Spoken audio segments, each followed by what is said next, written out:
Yo, what up? What's good? Welcome back to the Legacy Lounge. All right, better episode that was inevitable. I got my homie lifelong, long term, Miss Janese Boston from the South End, South 5th or 6th, I forget, 43952. Nina 99 periods. And it was her bars. I just bit them. She did that like 3 takes ago. But what up? What's good, friend? What's up, friend? How are you? I'm here. I'm blessed. I won't complain. Thank you. So I'm going to start off by saying thank you. Long story short, you gave us a lot of game, and it don't always work like that, you know. So I appreciate that. We appreciate that, and keep it coming because we're going to be leaning on you for your expertise. But that's what that village is about that I always talk about. You know what I'm saying? Selfless acts of just each one teach one.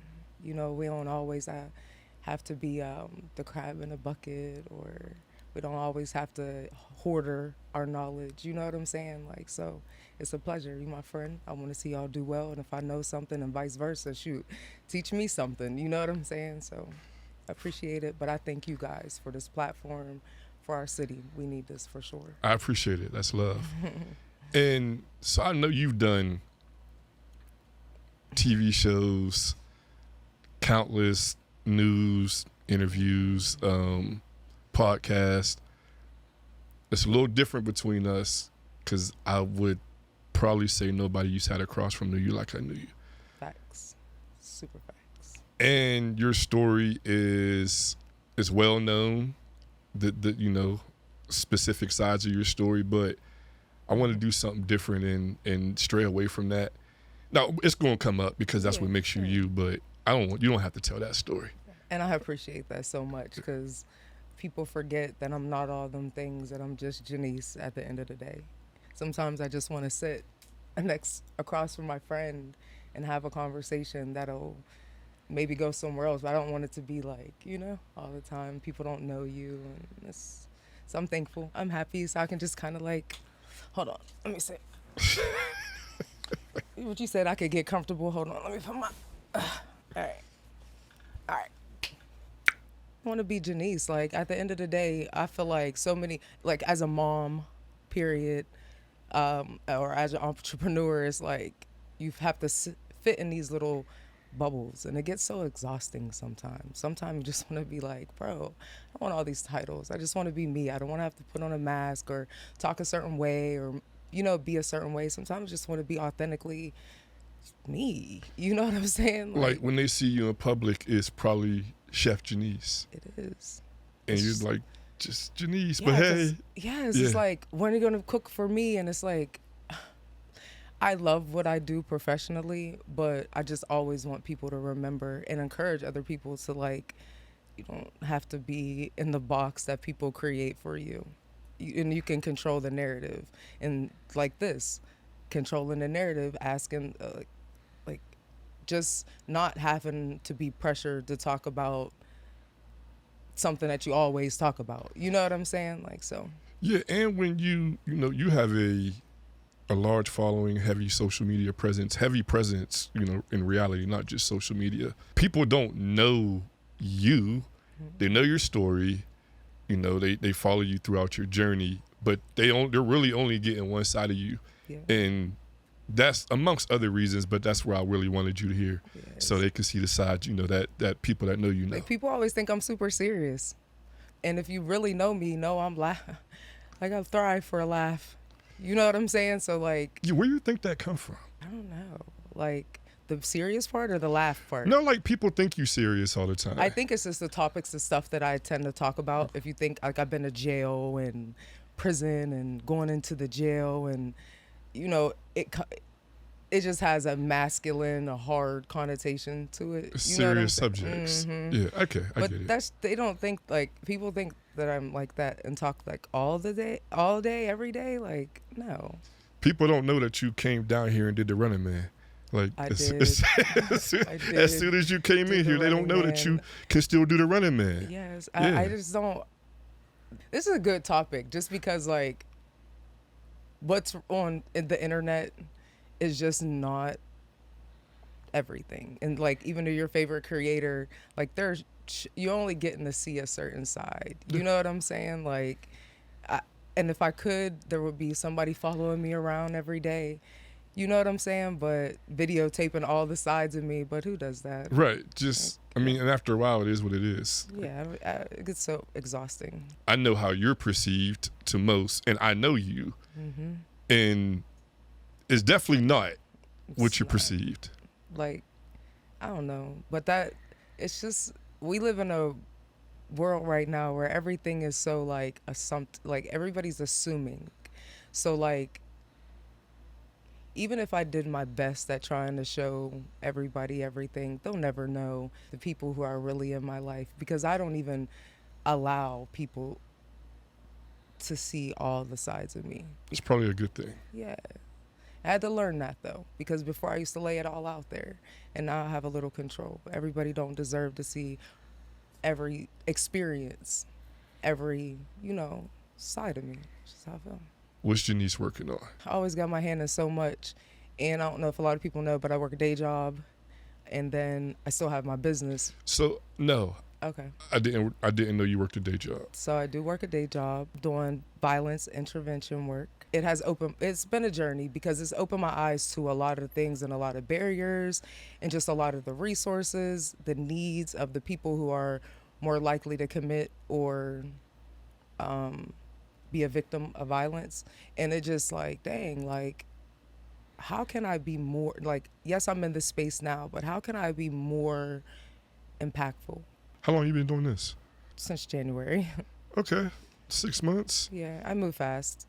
Well, not that I'm saying I'm going to go anywhere, but I think that it's a part of my journey where I'm a student right now. Like, how did it come about, the opportunity? The crazy thing is because I'm so honest and open on my social media, there are people who have supported me in Columbus that really never even met me a day of their life, but they've been following me heavy, and they had got a job, and they felt like when that job was hiring, they kept telling them, hey, I think that you need to meet her because she really aligns. I think she'll be good. But not even in the space of like, they weren't even suggesting it in the space of like, with any expectation, like not a job or the volunteer aspect.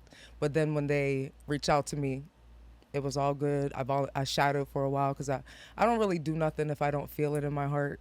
So I let stuff marinate. I gotta pray on it. I gotta make sure that it's something I really feel, because if not, I'm gonna feel like it's fake, and I ADHD, and I'll go.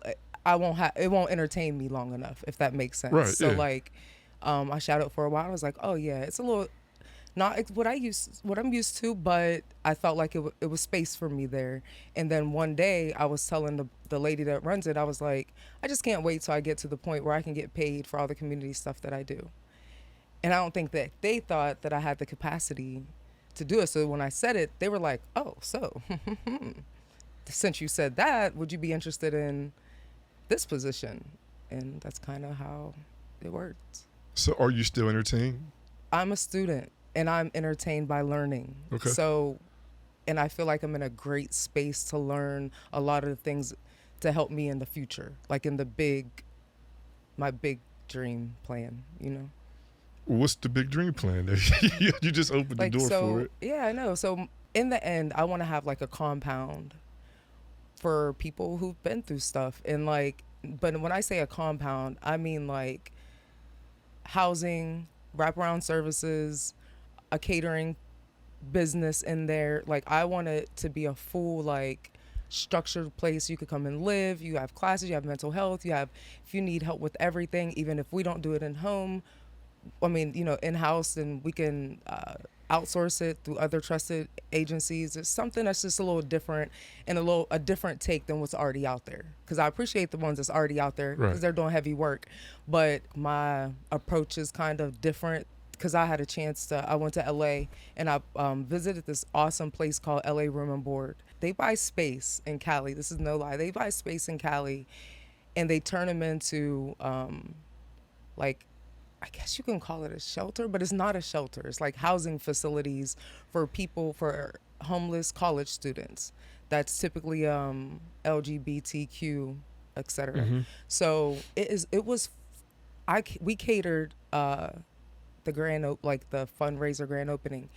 When I say it laid the precedent, like, it was everything that I had thought in my mind in front of me. That's why they say when you like going out and experiencing stuff, like that helps your imagination, because it was like, yes, so I had something to like visualize it as. So then I just start, I've been working on it. It's going that's why it's just a long dream, because I know I don't know nothing. I just be learning as I'm going, you know what I'm saying? Yeah, I mean, but that's how it starts. Yeah. Yeah, it all starts somewhere and through learning. Yeah, but I didn't know, so Yeah. that's what I awesome. want. But that's you.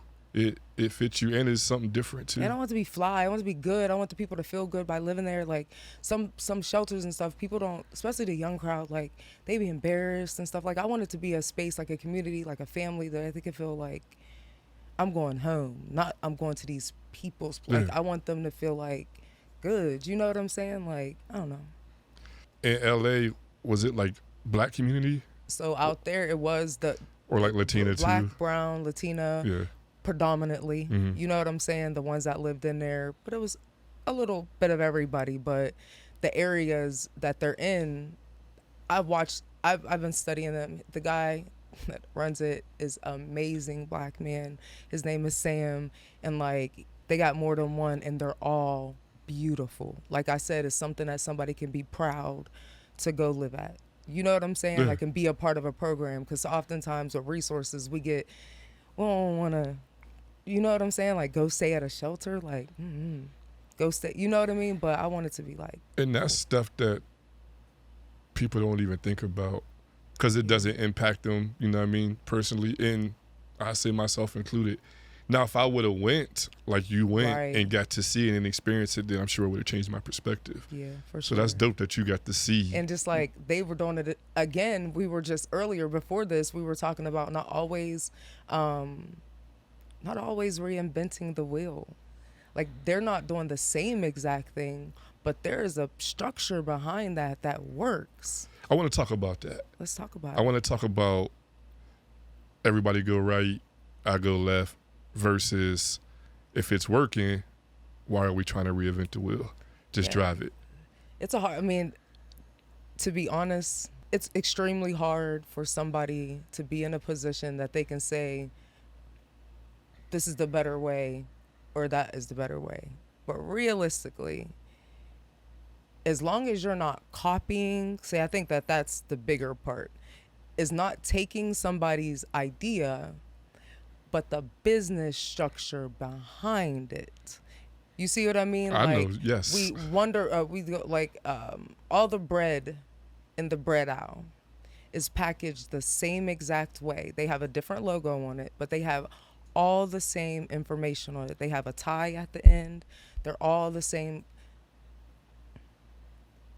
I mean, be bread. Yeah. If you need to be bread, be bread. If you want to be a roll and a fancy thing, then be that too.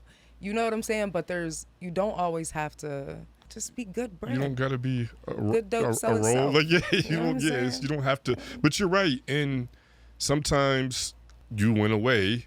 You know, you did your thing with the crowd, and then you would just, hey, I'm gonna go over here and do this. That's not business related, but as it relates to business, that's not always the best thing to do. No. Even if that person is still in you. Yeah, I mean, and you just have to learn yourself Mhm. and learn like in whatever you're trying to do. First yourself and then whatever you're trying to do, because do you want to be an inventor and be the first one? Do you have to be? If money is the motivation, do you have to be the first one? It's what you said at the beginning.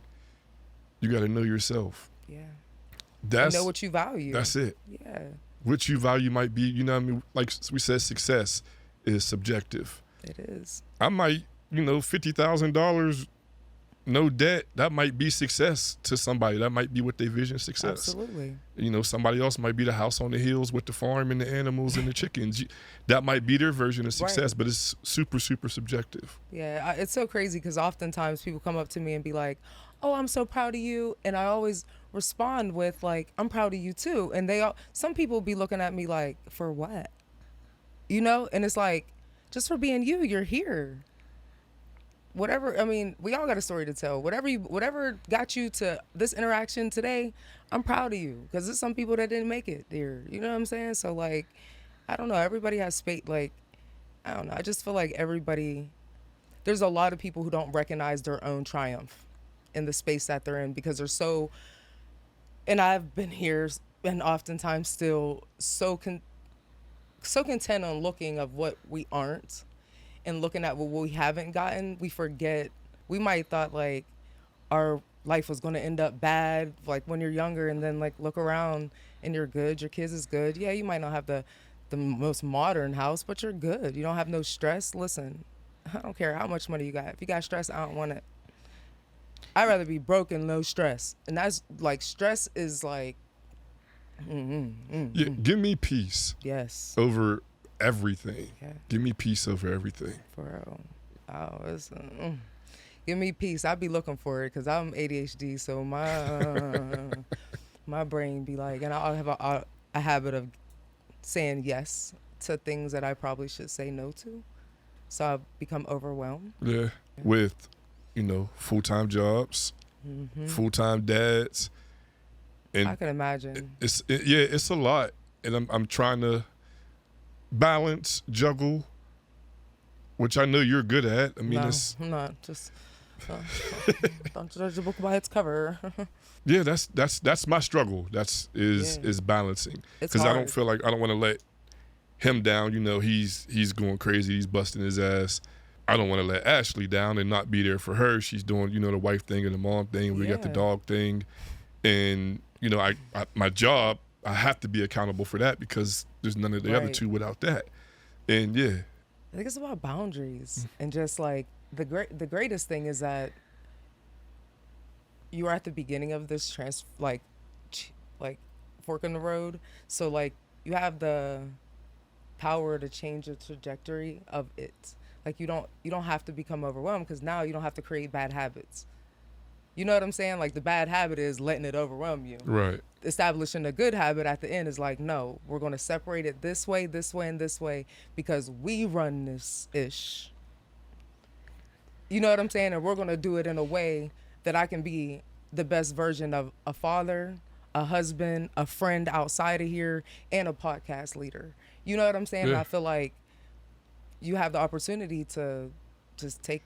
It's crazy you say that the we run this because me and Speed was talking and we're learning. So Yeah. we're trying to do like a structure or create a structure on how we're releasing episodes or clips or whatever like this. But it's getting, we're putting clips out and then it's getting overwhelming. They're asking for the full episode. So we talking through it and we're like, well, we could do this, we do this. I'm like, bro, no, we bosses, bro. We can do whatever the hell we want. All you can do is try it. And if it doesn't, like, when you figure out what hits, do that. And I think it's so, we've worked in corporate structure for so long that we're just used to following like a chain of command type Yeah. structure or a corporate structure. And like you said, it's, If you want to, You're if a you boss, just do want what to you want. post once a week, because that's what's comfortable with you, do it. Nobody runs that. Right. Like, who's going to tell you to do it any other way? Right. What happens is when people let the people run them, eventually they try to hold, like the people are used to being the boss. So then they try to rein it in like, no, I'll run this. Where you're going to lose your followers and you're going to lose your people because they want to see it consistent. right. You know what I'm saying? So, man, forget these people. Do it in a way to protect your energy because at the end of the day, if you all worn out because doing all this stuff, like you're taking that home, and then even on the podcast, you're going to get here eventually and be like, what's up? You're right, because I can't fake it anyways. Like, I can't. If I'm not feeling it, my face is going to tell it. And Yeah. it's a good space right now, not just right now, Yeah. but I'm just talking about Yeah. overall. It's a great space, but you can see it turning, like you said, to where it becomes more of a job than And- having fun with it. Because that changes it. Like, that's why I veered away from like the whole fitness thing. Because like, soon as it became like I felt obligated to post or obligated to this, like I ain't want to do it no more. And it's like, hold on, is the gym for me or for the people? Okay, the gym is for me, so I'm not going to make it a thing for the internet. So I can keep that to myself. This is the thing you're making for the internet. So you're going to have to, just keep a little space. You can keep home happy wife, happy life. You know what I'm saying? Right. I mean, because another conversation we had, just talk about I guess people's dealings right now, like trials and tribulations of life, Yeah. and the specific individual, I'm like, because the home life is effed up.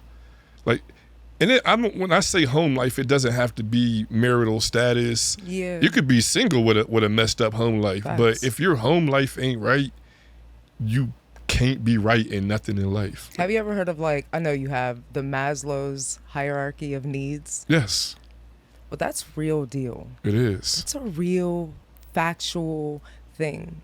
And if you work at the bottom and a person is struggling with the basic necessities, then how are we expecting them to be all the way up here in self? You know what I'm saying? Mhm. Like, it's almost like, because you might get up there, but there's no stability in it. So again, home life, it doesn't necessarily mean marital. It could mean just the stress of bills or job security or whatever. You know what I'm saying? Like, I don't know. Again, like I said, I'm a student at work, and although I've learned about the hierarchy of needs in the past, doing cognitive behavioral training, and understanding the why behind the demographic of people that I work with, it just really opened my eyes to, like, everybody. Like, hold on, that makes so much sense. Like, if we're in fight or flight, because I want to interpret it like that. Yeah. The bottom flight or flight. Of course, we're not worried about getting a college degree if we don't even know we're going to eat tomorrow. What the hell? First things first. First things first. And it don't necessarily have to be dire, like eat, but the stuff at home, anything at home. It's consistency is with anything. That's from being a chef It's also the hardest. being a mom. Like, they both suck with no consistency. You have to have it, recipes or just being a mom. Like, you got to be consistent. And I feel like, I don't know, even with that, like, everything is, like, I'm the first one to say, life is exhausting, CJ. And I'm not going to fake, like, oh, life is all like this. Yes, I've been through some stuff. Yes, I, did some things. But, baby, life be life-in. So, like, I don't know. Like, just do whatever you have to do to be okay. You know what I'm saying? Whatever part of your journey, whether you're in the top of the hierarchy or at the bottom, be okay with whatever you got to do. That's all I always just try to say. Peace. Facts. It's Create your peace however it it means for you. You know what I'm saying? Like, if it means move across the United States to get away from all the people that you're used to in your neighborhood because they're essentially, the way of thinking is messed up for you, baby, move across the country. Go find your peace. Go find your peace. Yeah, I value peace more than anything. What you say was your, I know it's your podcast, but I'm gonna ask you a question. But what you feel like,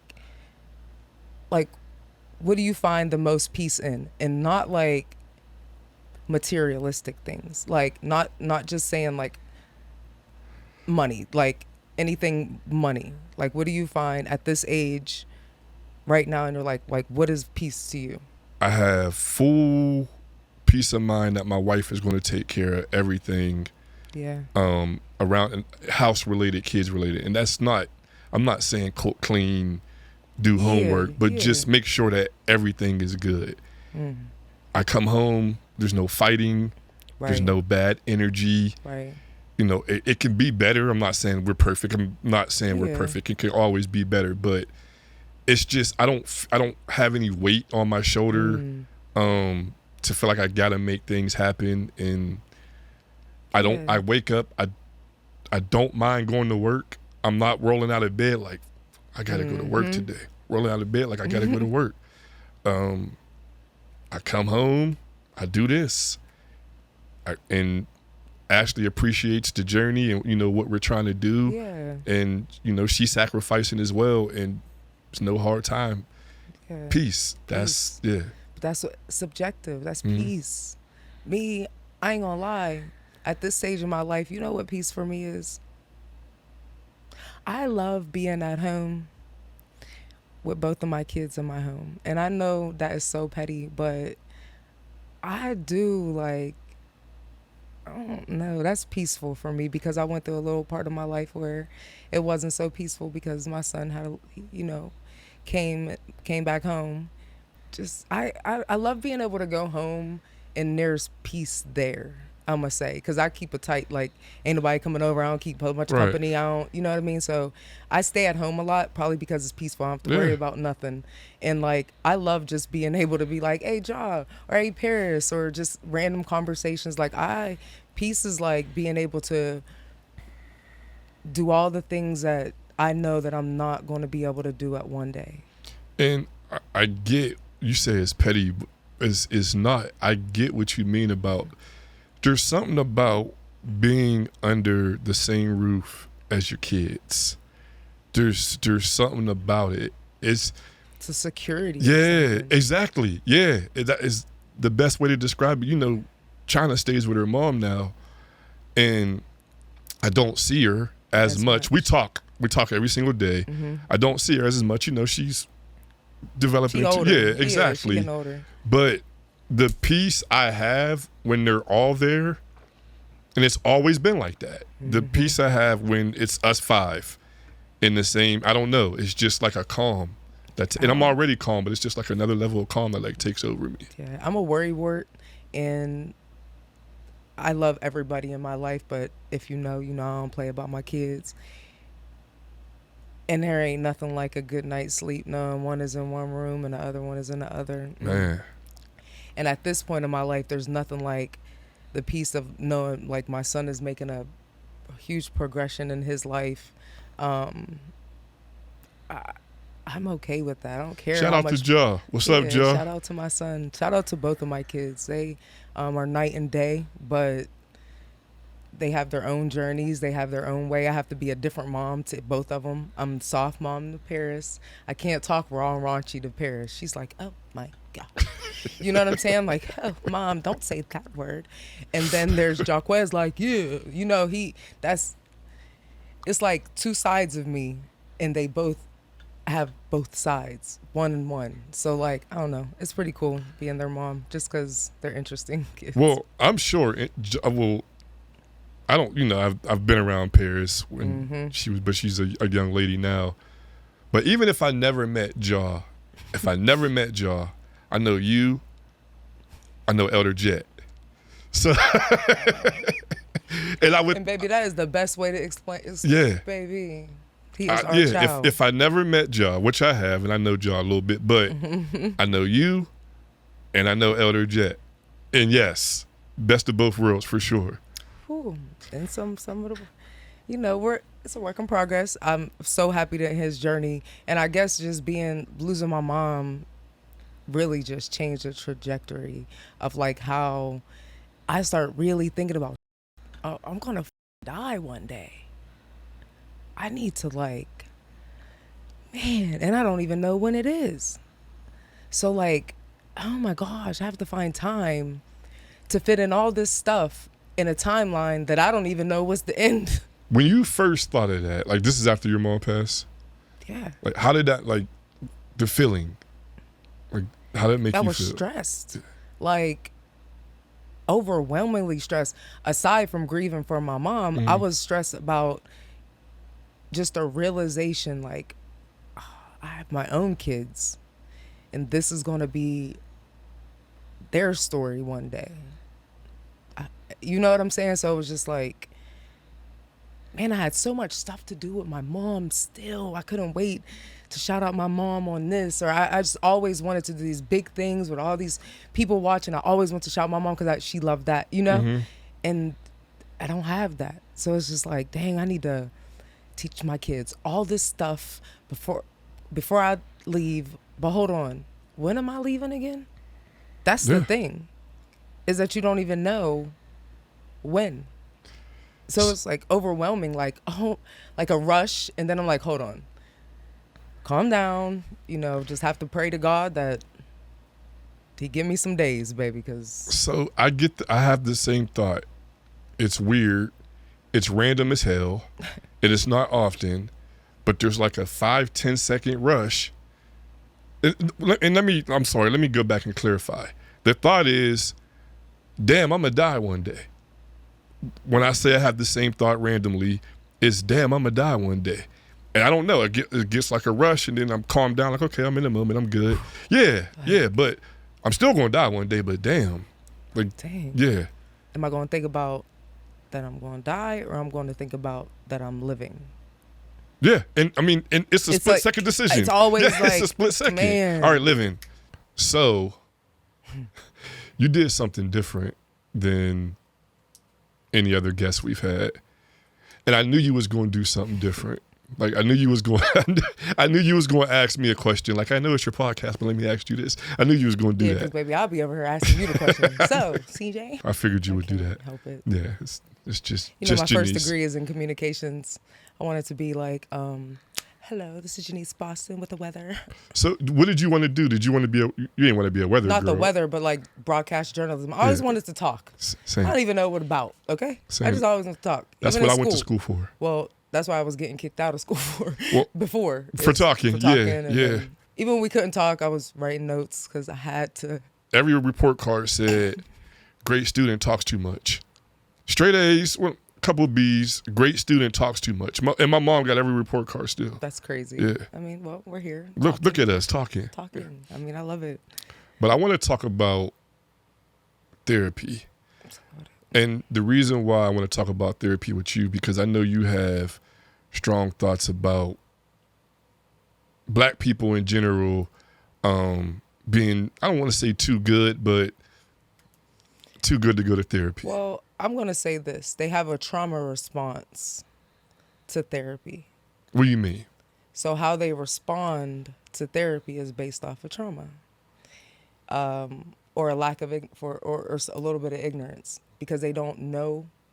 So you ever see somebody like when you bring something up, their defense mechanism has something bad to say about it, even though like, oh yeah, you could tell somebody you went to this place and they'll be like, they ain't never been, but they'll be like, oh yeah, that's trash, like something. So you'd be like, dang, you ain't never gone, my nigga. You know what I'm saying? Mm-hmm. I feel like that's how therapy is. I feel like a lot of people just misconstrue, first of all, what it's for and the journey of therapy. Because it's not no magic.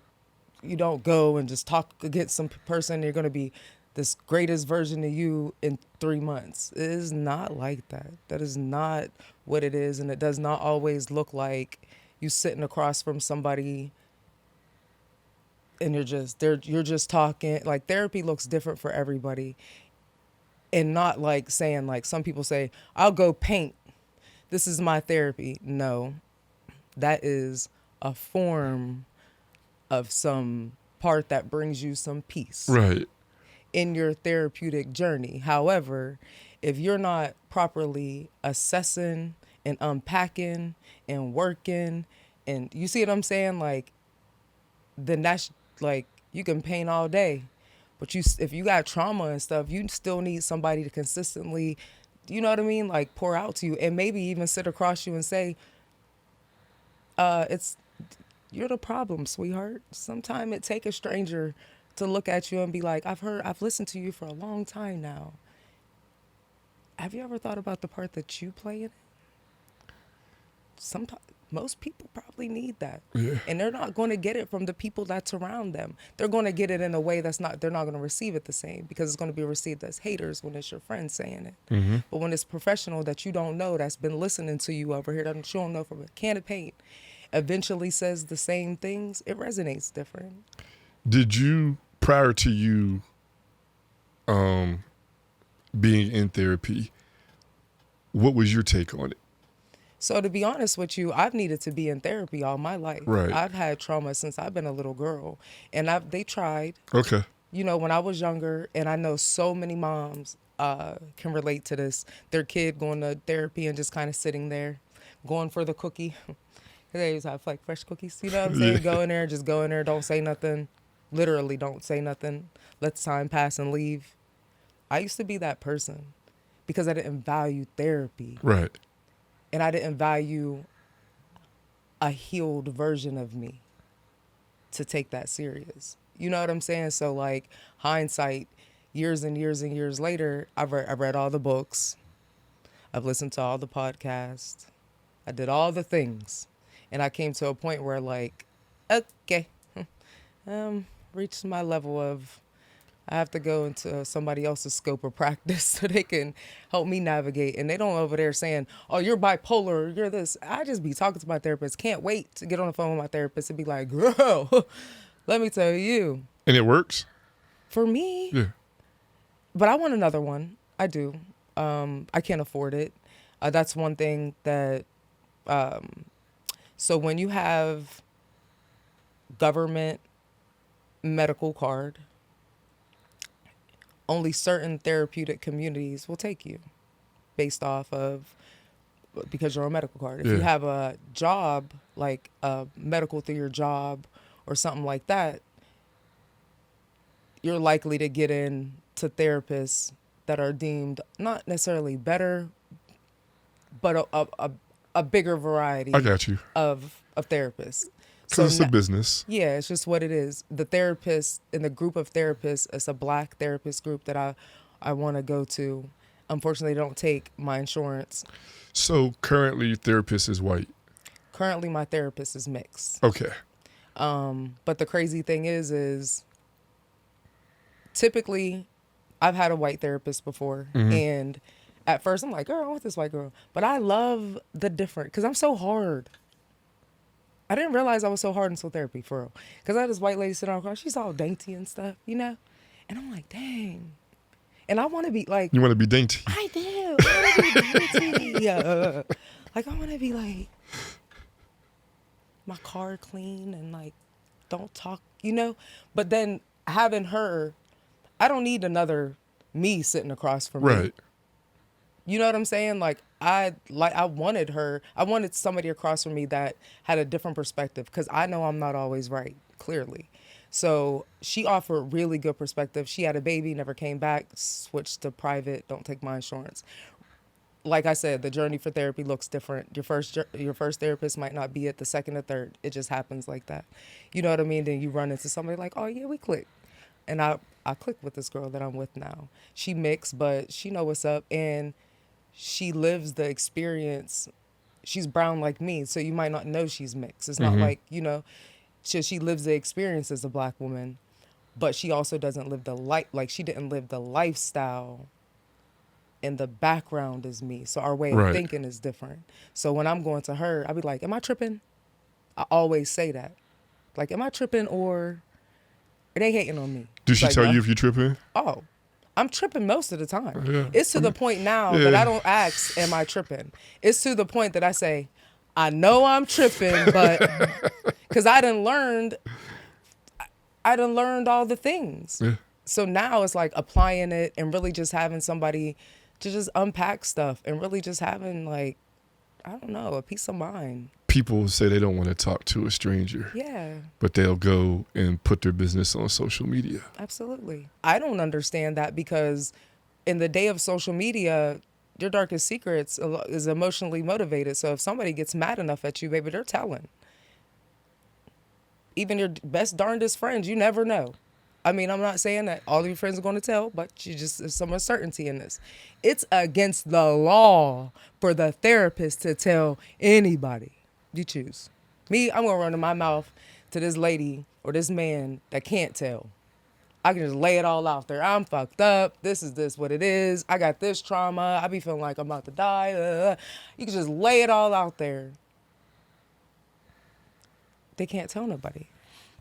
Yeah. See what I'm saying? Yeah. So it's like, why not pick a therapist?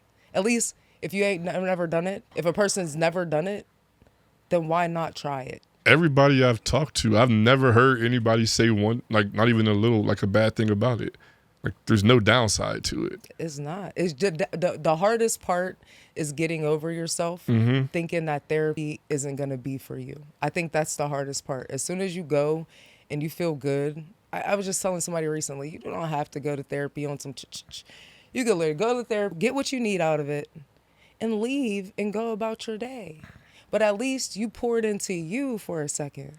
Like, you run your day all day doing this for work, this for this person, this for this person. At least put some time in you know what I'm saying? Like, pour into you. Pour into you. Yeah. You deserve that. Whoever you are, you deserve that. Mm-hmm. Young black males, Jaw's age younger, like, They was kind of wild when we was, but they wasn't like this wild. When we was teenagers, there was a couple, Mm-hmm. When there was like one or two that you knew, Yeah. but now it's like, you just don't know. Like, and it's 15, 16, 17-year-olds. Like, where is this coming from? The culture, the different dynamics in the home. I'm huge. I believe wholeheartedly that about the structure of the home and how the mom, before it was the dads left the moms. That was the whole dynamic back in the day, is that welfare took the dads out the home. Yeah. Right. But as things got more and more expensive. Now the mom got to work double time. Uh-huh. And it's no shade to her, because some moms don't even work. So baby, do your thing. Now they're more influenced by an outside factor, like the neighborhood homies or TV or the rap music and all these things. I think that plays a part of it. I think a part of it also is the one thing that we had, in my opinion, the one thing that we had that kind of saved us is the lack of social media and stuff. I think that it's a gift and a curse. Back in our day, I thank God that I was not a part of a teenager at social media, because I would have been a mess. You see what I'm saying? And Yeah, that's I do. me back then. Mm-hmm. Like, this is not introduced to them. This is like their natural every day. So it's kind of hard not to be influenced. Yeah, because they don't lose contact. Like, you remember when we went to school, summer break, if you ain't live next to your people, you didn't see your people until or talk to them until school started. Yeah. Like, there was no contact. Them what you did for the summer. Like, we didn't talk for 3 months. Yep.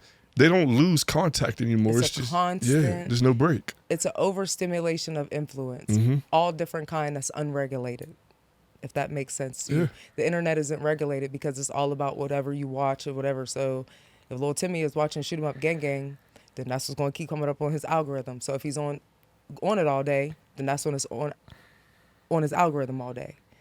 You see what I mean? So it's kind of like, I don't really know the solution. Yeah. I think that just influencing our young kids, I don't care, black, white, brown, that you need to pray for discernment of the things that you allow to influence you, because this is your life and there's a lot of context missing when it comes to Facebook posts and slide on your op. The song says slide on your op, and like, they're not saying, but you're going to go to prison or you're going to die. Your mom's going to be crying. Your dad's going to be salty as hell. Your siblings going to be salty every year. They're going to have a hard ass time during your death date. Or if you see what I'm saying, The consequences aren't laid out. Yeah, they're not laid out. So it's like, there's context missing. So you need to be aware. If you're going to be on social media, then you need to be aware that it needs to be just social media. You need to find some people in real life to influence you.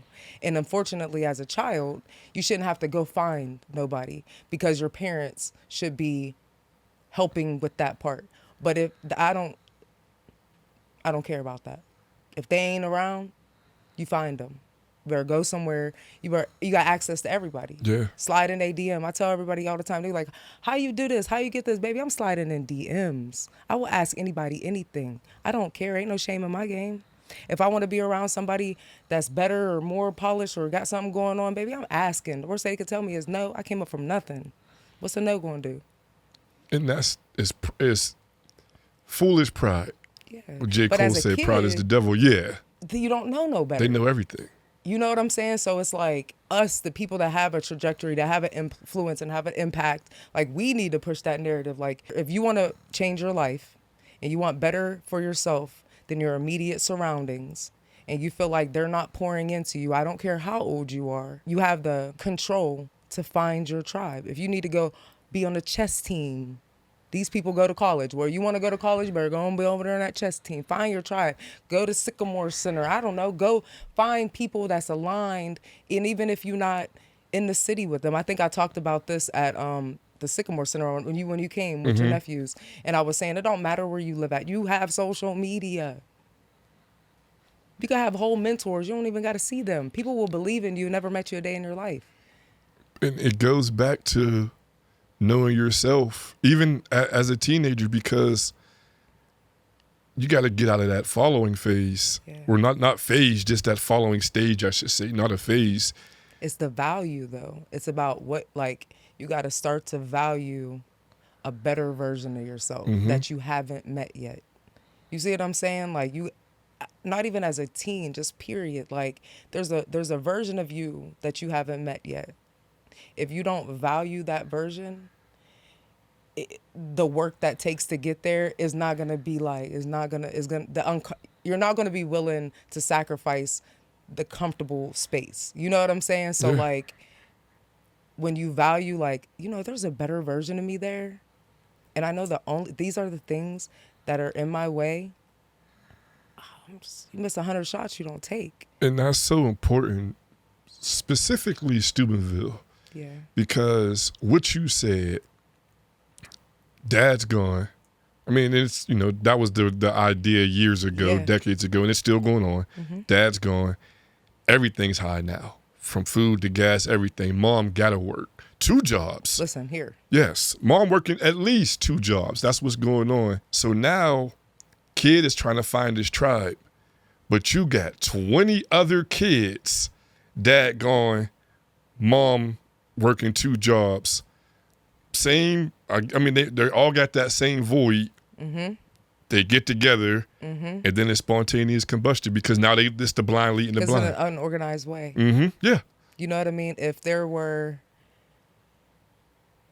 representation is so huge to me, because I know, and not just for me to be representation, but for everybody else's representation. Like we talked about, I told you, you represent somebody I always refer to when people always say, like, you have to move out of Steubenville. And I'm thinking, like, no, maybe for you in your situation, but a person doesn't have to leave. I know very peaceful people. Yes. You see what I'm saying? Living in Steubenville. Now, that might not work for everybody. Like I said, find your peace. If it's across the world, and maybe it's that Job Corps across the world, maybe it's with a new job across the world, but wherever your peace is, find it.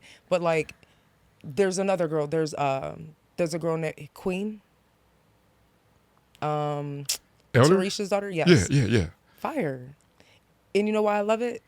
Representation. I don't know one other black. I mean, I do know like Arabia Littlejohn. I think there's a few other people, but the way she does it, and the way that she represents for the black girl from Steubenville, Ohio, is so polished. And the fact that she went to the military, and that's not something that's normally talked about in our community, I think that is fire. Her representation for our girls is fire to me. Dope. So fire. And she does it in a way that she's fire. She represents. She was a part of the AKA. You know what I mean? She's just, I don't know, like, and she from Steubenville. It's not like she was living here just as a little baby or something. She's from Born here. and raised in Steubenville. You know what I'm saying? So like, them representations mean everything. Jaquan, this is like, people, everybody is a representation of something. You know what I'm saying? And I feel like everybody, for the sake of the community, we need all the representations, because somebody is pulled to somebody different. Yeah. Somebody might resonate with me that don't resonate with you. Then we got another person that resonate with you and not me. We need everybody. You know what I'm saying? So, I don't know. Hopefully, what we're doing here with Absolutely. the podcast, hopefully it impacts in on that level of what you were speaking an to. awesome thing, bro. Thank you. I do. Thank you. Because, I don't know, like, just being from here, having something to say, I've always had something to say, in a way that I think that you're a pretty cool guy to do it. I appreciate For it. a wide variety of people to feel comfortable to sit in this seat. You know what I'm saying? Yeah. Because I know earlier, like maybe in the month, we were talking about how some people are nervous. I think you provide a platform. I think that's cool. That's chill. You know what I'm saying? And I think that our people from home will find safety in to come and share their story, whoever and whatever they got going on. In this, when the ball's rolling, you get caught up in the moment. Not caught up in the moment when you don't really see what's going on around you and how fast things are moving and the magnitude and everything. And multiple people have come in and say, man, you giving us a voice for the city. And we're like, oh, okay, yeah. But I'm in my mind, I'm like, are we just talking and putting reels out, and you know what I mean? But they leave so impacted, like whew. No, because guess what? For some people, this is going to be the closest thing to therapy. You just ain't a therapist. I told Ashley yesterday. I sent her a text. I said I felt like a therapist. Like that's. But that's what the village is supposed to do. Yes, we're not licensed professional, but that's what the village is supposed to do. It's providing therapy. Yeah. I'm not a therapist, but it's providing therapy. A listening ear and a non-judgmental.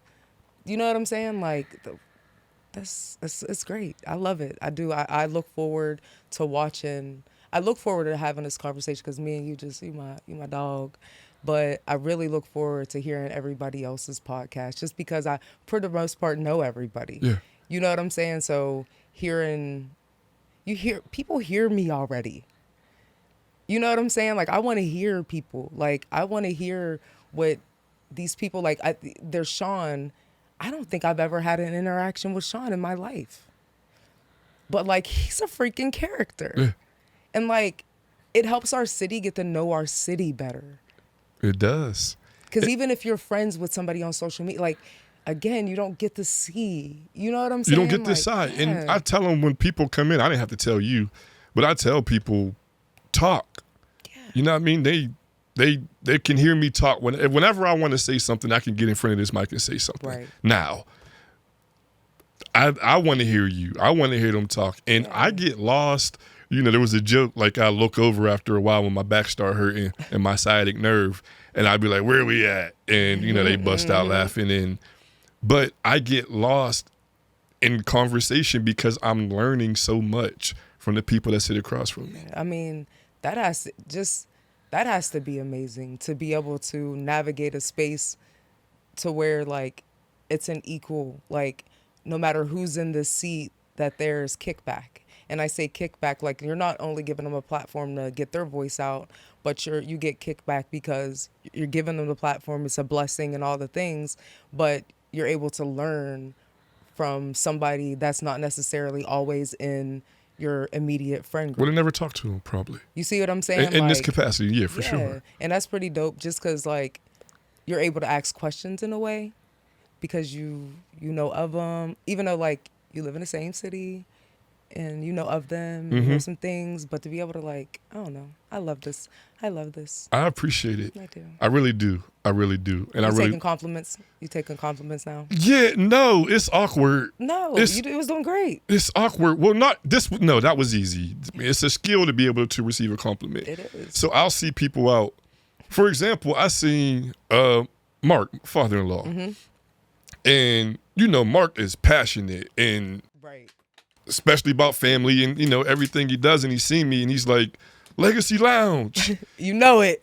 And to anybody else, man, call me CJ. But for Mark, I know how he got, you know, he's backing us. Let's do it. You know, you can do it. Absolutely. And the passion here when he says it, I'm like, yeah.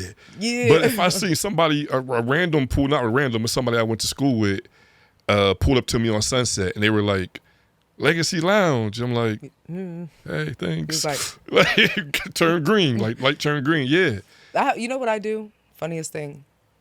Like, oh, you're so this. I'm like, you are too, bitch.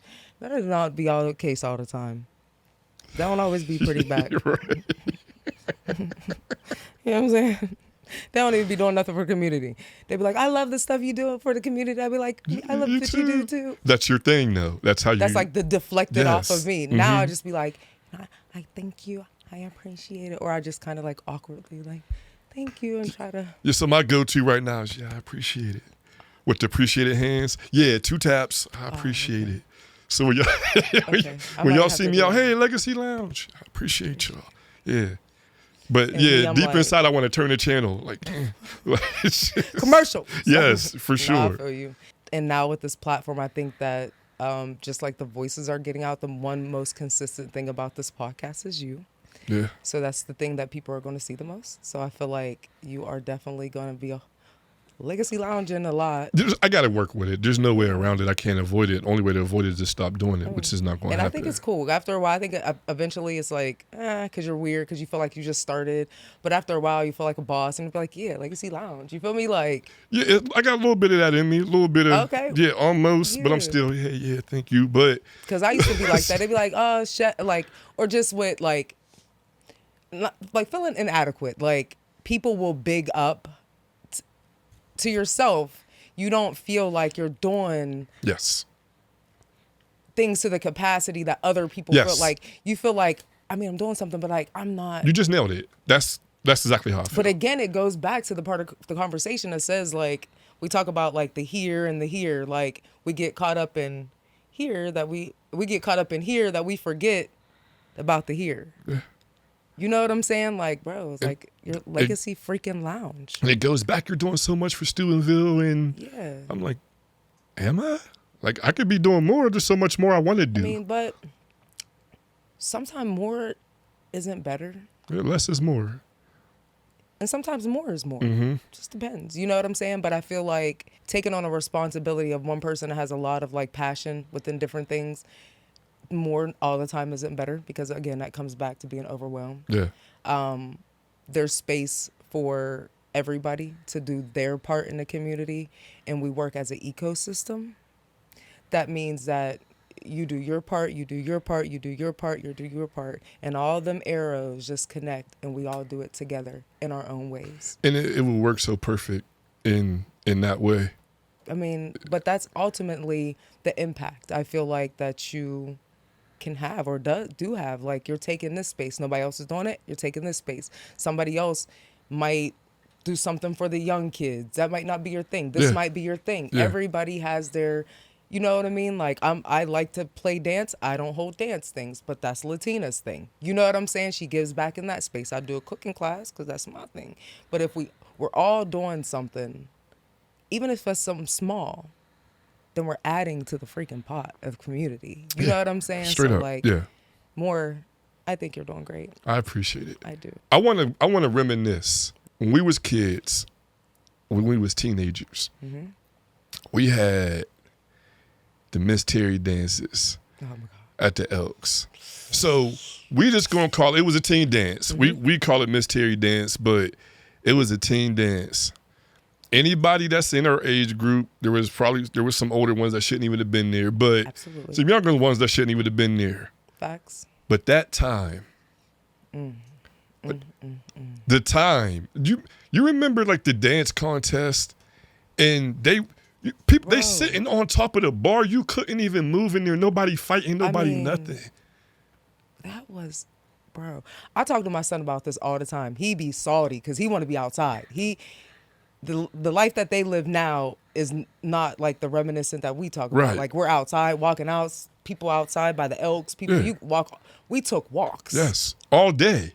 What? We're getting dressed to walk on the hill. Okay, as a group. Now it's like we're going to Uber and meet you there. It's so different. It's but so like, different. Miss Terry's dances was so fire to me because I just remember like. I remember Brandy and them didn't really always want me in the dance groups and stuff. And I think and I used to be like, but now I get it. I wasn't reliable. I wasn't. I might not be the best dancer either, but I think I got 2 steps. So I'm going to say I wasn't reliable because I was that bad kid that would absolutely run away on a random Tuesday. You went left a lot. I did. But them dances though, I was there that night. What? But you knew the dances. Yeah, I did. I because was if somebody break a leg, that's how I made my debut. One of the girls got hurt or something. I forget what it was, baby. I made my debut like peron. Hey, I'm dying because you was there. You was at every every practice. I was Brandy's little cousin. Yeah, you was right there. Yeah. Dumb. Mad as hell. Yeah. But guess what? I was there at every dance, sweating, Team Amar, boss to the day I died. I was always all down. And it's crazy because I remember Apri and them, and I remember Sabrina, period. She was the coldest ever. I don't care what nobody say. Sabrina held it down, coldest white girl. Sorry, I just ain't no They bust out with the Go Brina and the Elks. They went crazy. Bruh, she had it. Shout out to Sabrina. She had them. Go Brina, she had a little Yeah, dance. she all over. Yeah, she did. Yeah. I was like, ooh, It she's was hard. But it's crazy we both remember that. Like, that was a classic moment of our childhood. It was like, that was like Jordan Duncan. Like, Bro. Sabrina shut down the Elks. That was fun. Like, just the different dance groups, and people really was like, I don't know. Like, It just was I made a joke time. on Facebook, but, you know, they people was talking about You Got Served. Nothing like We're in verse Steubenville. The We're in Girls verse, not verse Steubenville, verse Boss. Let me drill down specifically. The We're in Girls verse Boss was bigger than Bloods verse Chris. And it wasn't beef. It was just dance beef. It was, first of all, I feel like Steubenville, We're always had a little thing. Yes. But I feel like, baby, that was a time to be alive. Like, the whole thing of it. It like, was electric. It really Boogie, was. Oogie. Yeah. Seriously. Like, I remember, like you said, the Elks used to be so stacked in there. Like, and every now and then, there might have been a little something at the end. I definitely remember, if I'm not mistaken, a fight or two on that little ledge that they had outside. Yeah, a couple dust-ups out there. Yeah, definitely yeah. a couple little dust-ups. Sometime I wasn't allowed in. Well, no, that was trying to go to the grown Elks. You was going to the Elks. Yeah, that was trying to go next door. That's where I would be outside smoking a cigarette. But I've grown since then. But yeah, no, that was a good time. And I remember, like, it was a time where dudes danced too. Yeah. Like, we were freaking kicking it, sweating down. You go in with some waterfalls, you're leaving down with a like wet paste But to you your danced forehead. the whole night. What? You danced the All whole night night. long. Dudes and girls, listen, you just danced. I want to go right now. I got one song, Quad Start, going crazy. Yeah, I got like a whole bunch. I ain't gonna lie to you. I ain't gonna hold you. There's a whole bunch. Stop, drop, all of them. I want to dance all night, carefree, like a kid, like them days. Like, I don't know. And getting dressed, like what you wearing to the dance? You know, when 4 or 5 would come with the, you know, they had the fatigue pants on her. Yeah, whatever. Like, dope. What? It was just, it was love. It was Then so much I love. was fast, so it was like the older dudes that was kind of like the ones that shouldn't have been there. Mm-hmm, the ones that shouldn't have been there. That was a time. But looking back, though, we had to get together. We didn't have like social media. We couldn't have the FaceTime Zoom, like a FaceTime group call. No, that was it. You know what I'm saying? Yeah. Like, we couldn't show our outfit in the mirror every day. You had to get dressed and come outside to show it off. Show Keep your looking at your outfit shoes, like you see them. But it was. Speaking of shoes, Yeah. when I was in elementary school, I was salty this one time. I always wanted nice shoes when I was young because we ain't have no money, you know. Uh-huh. Jessica Williams, I'll never forget. I go to Roosevelt for 1 year. We come back from like Christmas something break or something. LA gear on fire as hell, bro. I was so sorry. She sat right in front of me. Every day I kept looking like, I can't believe I don't got no shoes. Like, guess what now? I got all the shoes now. Is that crazy? No, because you never forgot that feeling. Bro, I hated that. Well, not that and it wasn't like I was jealous, like why her, not me? It was just like, dang, I wish I had some too. You know what I'm saying? Yeah. Like, so now it'd be like, I got a daughter. I buy her all these shoes because we operate off of trauma. So here I am overcompensating with my daughter. She got all these brand fire new shoes. Guess what she do? Crocs. Old Forces, baby. Forces that she look like she played baseball in. And she will pass up all them new shoes. She'll wear the Jordans on occasion. You be like, okay. And I'm like, why did I buy her all these shoes and she's not really interested? And I go back to thinking about my own childhood and me Goddamn trying Jessica Williams with the LA Gears. the on. LA Gears, bro. I ain't want my daughter to feel like that about no shoes. Cause you know when you listen, you know you in school, right? All the desks going. I'm a lean backer. You know, I always almost got my neck broke because I would lean back in the class, ADHD. And what you see when you lean back is the shoes of the people in front of you, bro. I used to be like, she had the best shoes in class. Serena kept her. But you remember stuff that you wanted that. That's crazy. Yeah, because I always wanted a stainless steel double door refrigerator with the ice maker. Oh, I still don't got that. I ain't gonna lie. The F's had it. We used to go to the F's house, Dave F, Steve F. Shout out to the F's. And they had, first of all, they had the refrigerator in the basement. Oh yeah, that was a thing. with the Dr. Pepper. Now we wasn't allowed. My mom would give you one Dr. Pepper a week, maybe. I might be allowed one a week. Maybe. They would just open the fridge and get the Dr. Pepper. How y'all gotta ask your mom and dad to go down there and get the Dr. Pepper? Like y'all allowed to have them? Be a Catone in there, killing Dr. Pepper. Half drinking the Dr. Pepper, get another one, from the hood.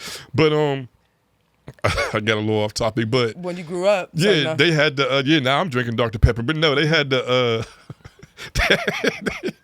they had the stainless steel refrigerator. So any house I went to or moved to, they had like just standard Regular. white refrigerator. Yeah, and when we bought our house, it had a standard white refrigerator. Bro, I'd make cooking videos. This is a secret. People always ask me why I don't make cooking videos. My kitchen is not ugly. But I hate that I have a white refrigerator. You just gave us the secret on the Legacy Lounge that you don't do the videos because you hate your white fridge. And I don't like my white refrigerator. And I feel like it's just not big. Like, I'm already, like, yeah. I hate my fridge because it's white. Like, that's how it was. And, like, I need a stainless steel. Steel looks slicker or something. Yeah, it's just something about it. But it's crazy because that's, again, me in my own way. It don't matter what the hell refrigerator is behind me. But it's you. When I got that fridge, I felt like I made it. This is a hot take. I was more proud of the fridge than the house. And if you got the water, the crushed ice. Yeah, it's in there. Or the cube. Yeah. You got the option. It's there. What? Well, I wasn't selling it for less. If I'm going to get it, it's going to have that boom, boom, the water and the ice. Yeah, that's like... But then I come to Blake's. He got like the weather on his, bro. Like, and it's after I get mine. Like, so you gonna go get the fridge? Like, they got the weather on it. I was telling you, like, hi, Blake, you need corn today. Like, what? Yeah, I got ice. Fridge FaceTiming you.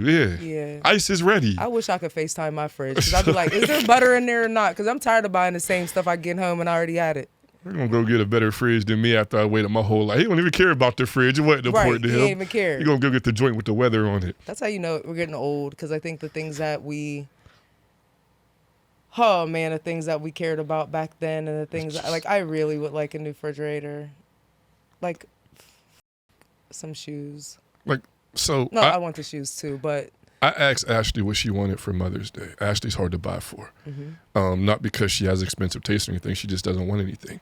So I'm like, what do you want for Mother's Day? She's like, oh, you know me, I don't want nothing. I'm like, all right, what do you want for Mother's Day? I don't want nothing. And then she's like, sends a vacuum. Oh, yeah. So which one? The Shark something, self-clean something is purple. Yeah, you know what that does? Self-clean sounds like, I don't know what it means. Oh, self-clean usually sounds like letting her go of some obligation. Self-clean means that babe, you ain't gotta clean this. her job easier, baby. Happy Mother's Day. It's like, no. Babe, all you gotta do is push the button on this, and you don't even it's gonna run by itself. It's self-clean. Oh, that's amazing. Like, no, it doesn't. But when I see self-clean, that's what I think of. Thinking. Yeah. But that's. You said when you say getting older, that's what she wants. She wants a vacuum. Because she vacuums. Yes.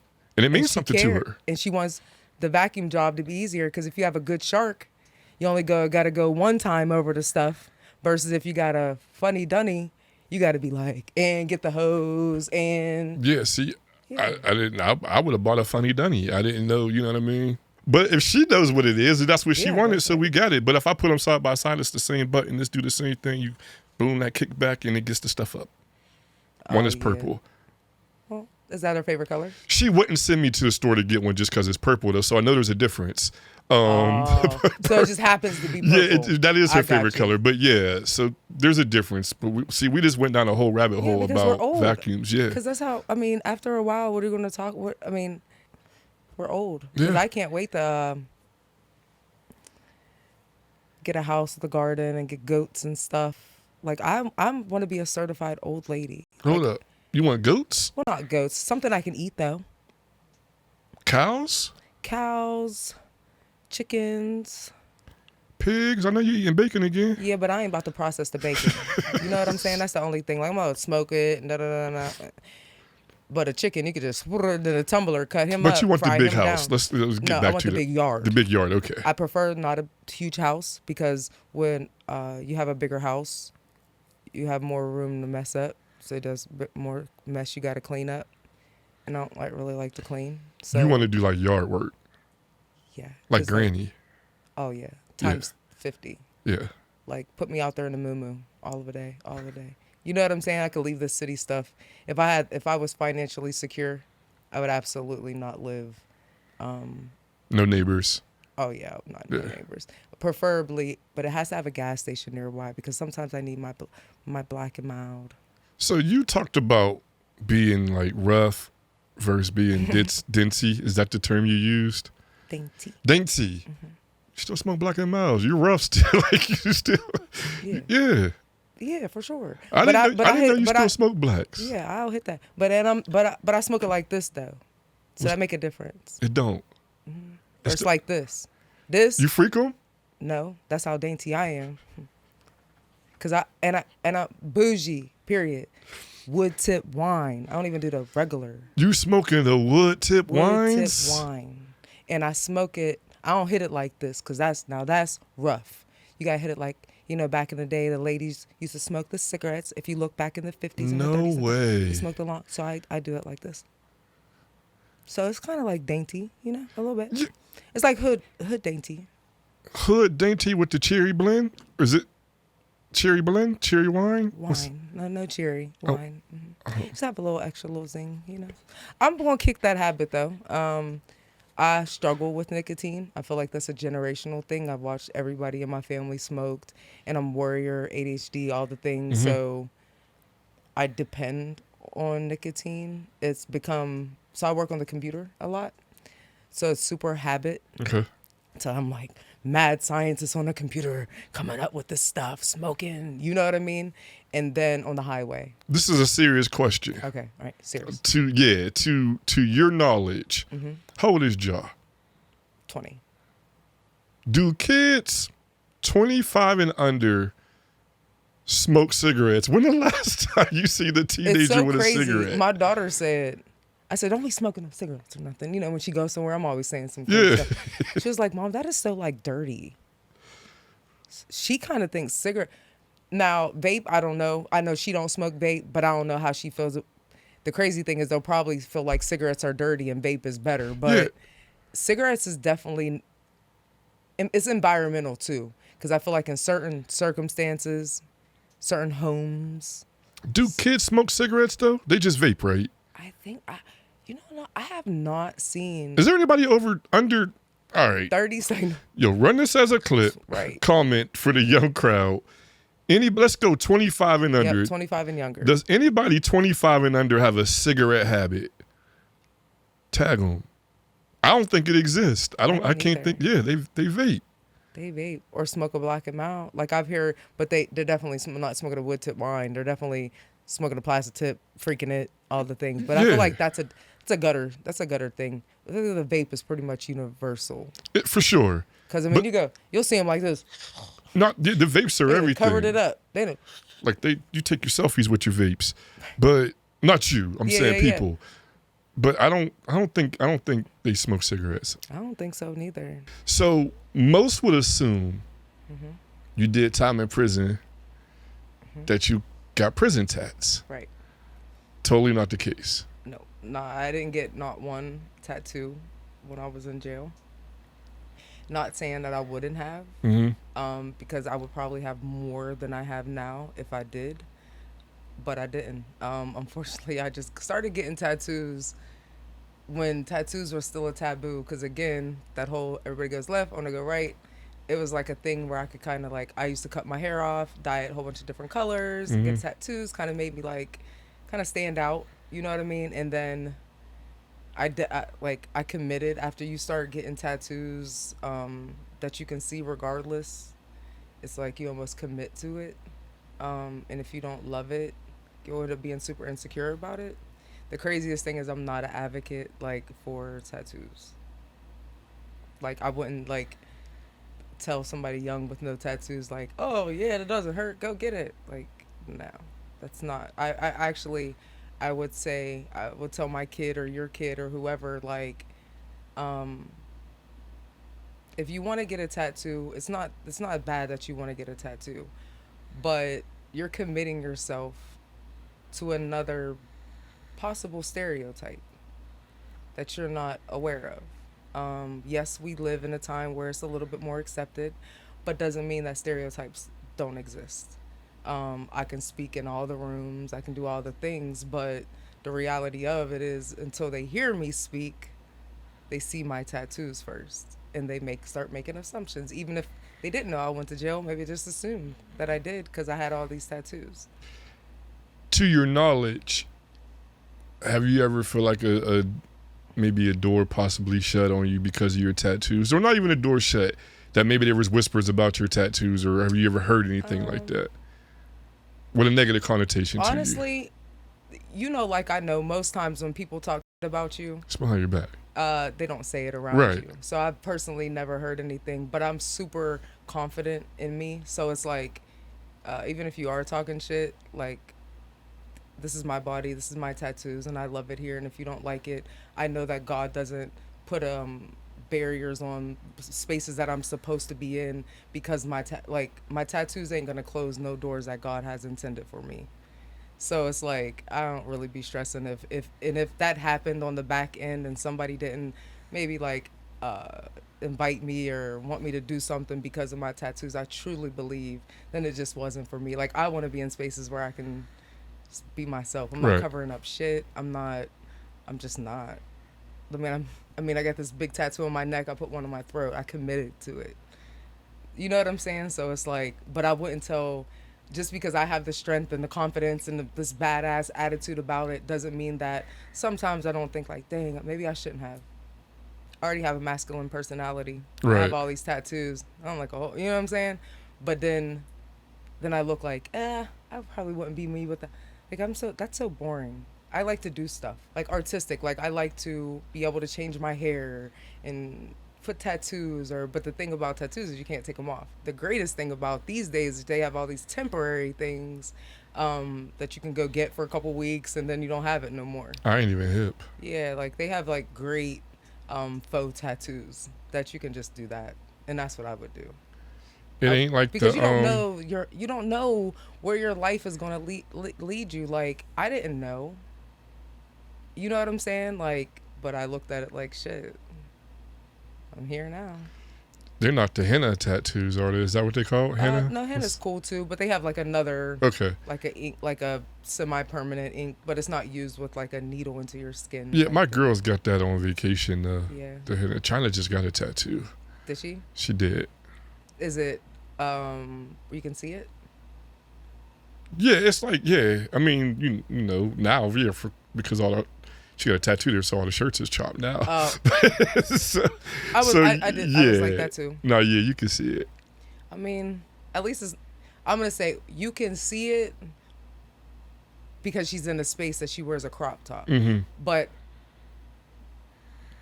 grown China, when she's living whatever dream, whatever field that she wants to get in, that's still up under her clothes. Yeah, it's covered. You know up. what I'm saying? Yeah. Like, at least that's how I look at it now. One thing I will say is that getting tattoos while you're young don't necessarily go and translate when you get older. I worry about this tattoo on my neck, baby. I cannot believe, what is this about to look like when I'm old, all wrinkly? And like, what the hell is that? You know? But like, getting them when you're young, you don't realize you ain't even grown up into your grown man body yet, or your grown woman body yet. So then it's going to go from little to big, and then when it's stretched out, it get kind of distorted. Now you got to pay extra money to go get it fixed. It's a lifelong commitment. It is. It's a commitment to something that's not going away. It is, and often like it's just another. But you have to be really open to be subjected to put in another box. Mm-hmm. Just like I talk about like God. Like, I talk about God on my social media a lot. I'm the most unorthodox Christ follower, and it's probably because, like I tell everybody, I'm not perfect. I'm not perfect, and I need God, so I talk about God a lot. But I know that even talking about God without projecting to be perfect comes with kickback.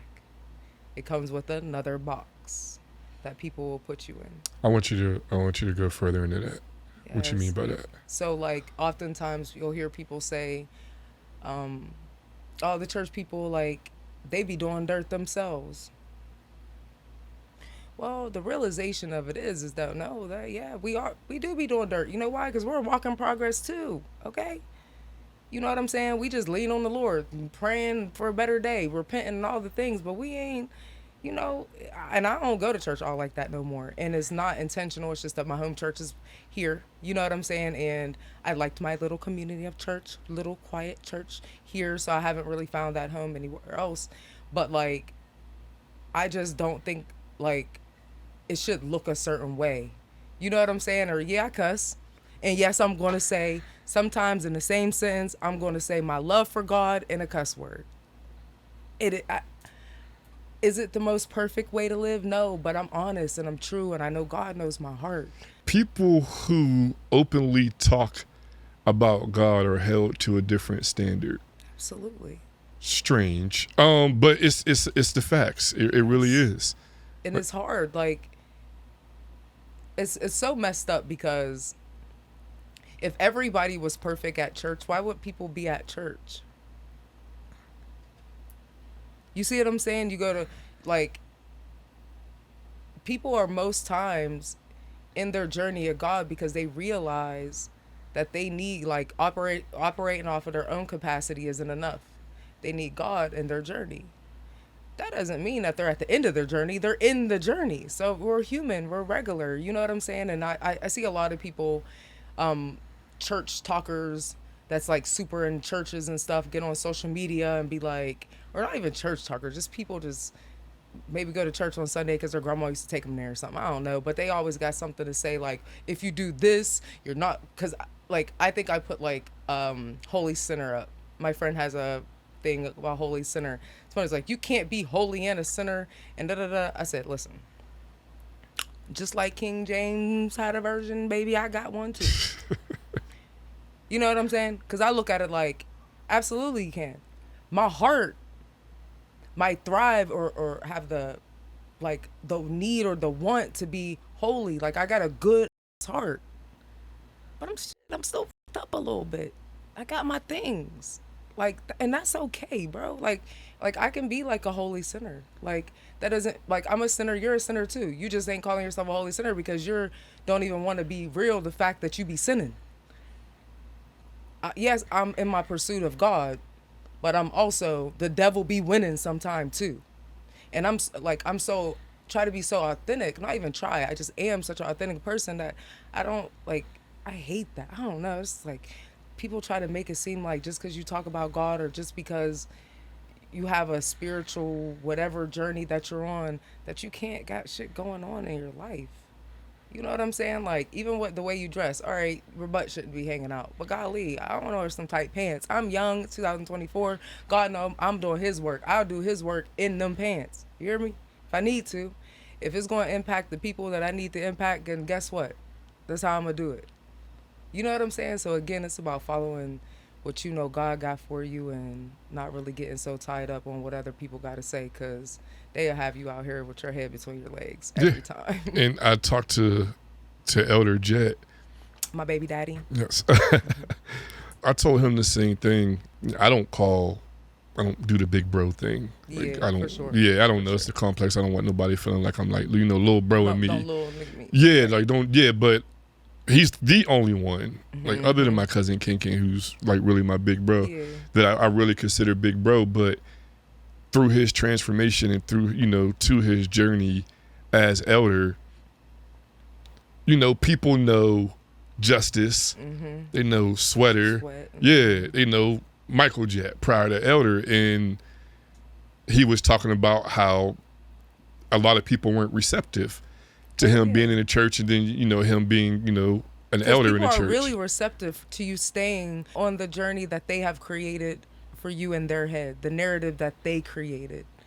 You see what I'm saying? So if you're known to be one way, like change, people are also fearful of change. So Yeah. it's like No, he couldn't be. He's not that. He's not an elder for real because he be Yeah, doing. because that's what He he was. got this, Yeah, this, and he be yeah. doing this and this and that. Like people can't change. Like people can't change, and sometimes it ain't even the big changes. It be people we don't even. We so stuck in a bad mindset we can't even recognize a change of the person next to us because we so focused on what they ain't doing right that we can't even see what they are doing right. And if it's all about God, which is supposed to be about, right? If you love God like you say you love God, and God love you like you know He love you, Mm-hmm.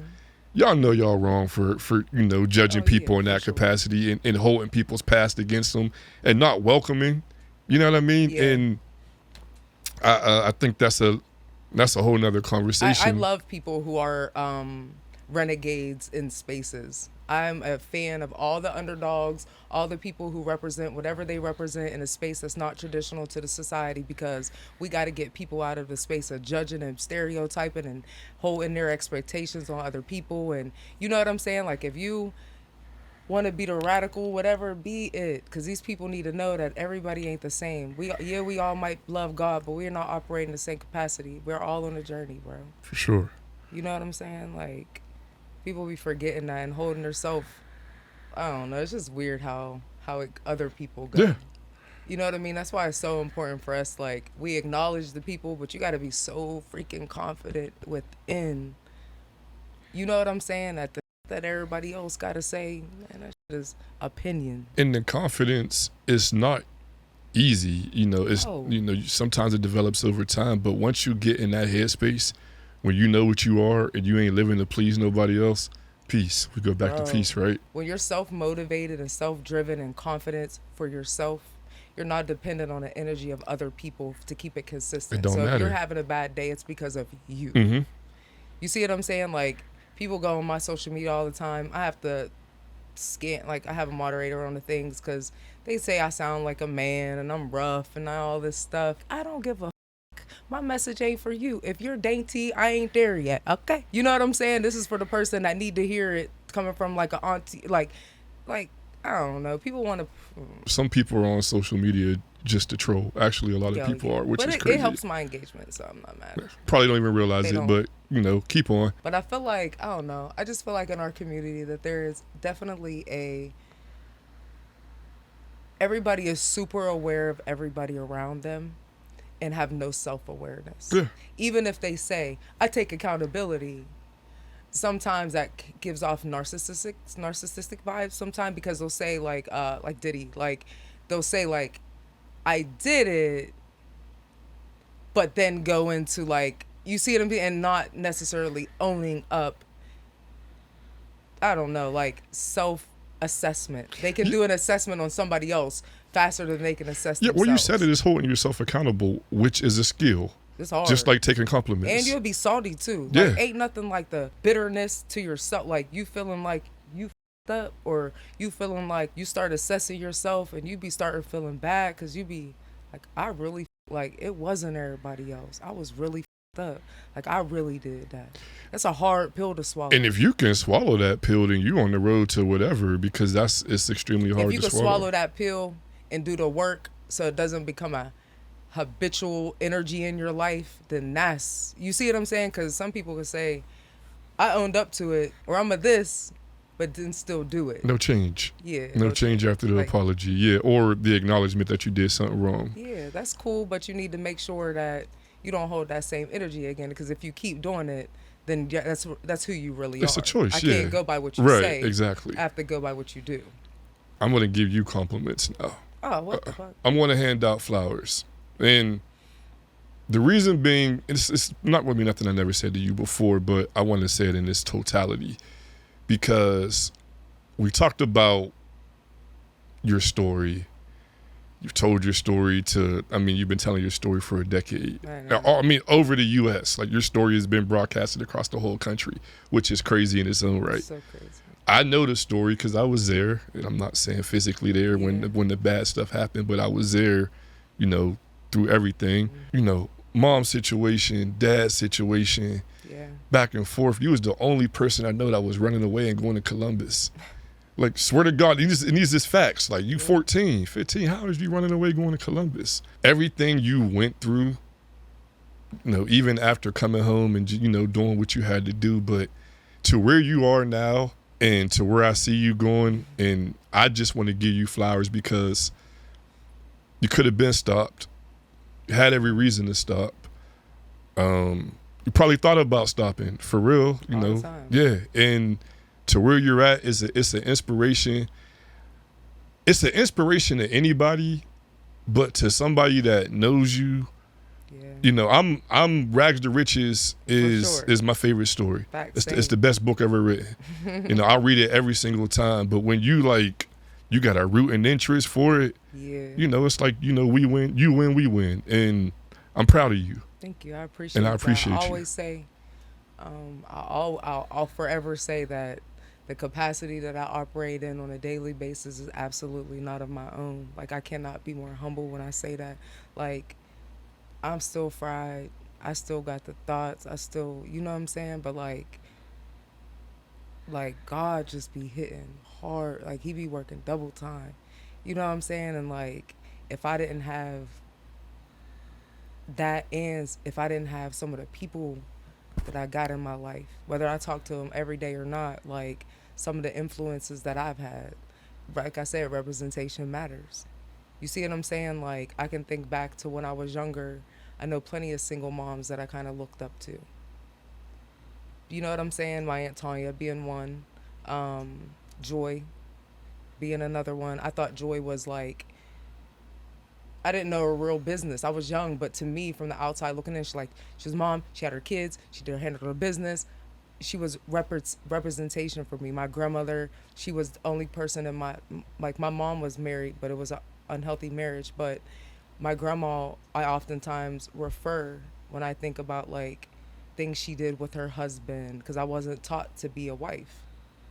You see what I'm saying? Mm-hmm. So like, I'm thankful for all of you guys collective, because I always tell people like, my imagination and my drive to go big is fueled by the people that I experienced in my lifetime, whether it was long term or whether it was short. Because some people would just be like, dang, I met a lady that this, or I know a black, like recently I met I know a guy that works at the White House now, and it's just so dope. Like, I know a black guy that come from, and he works at the White House, and he's older, like, just them.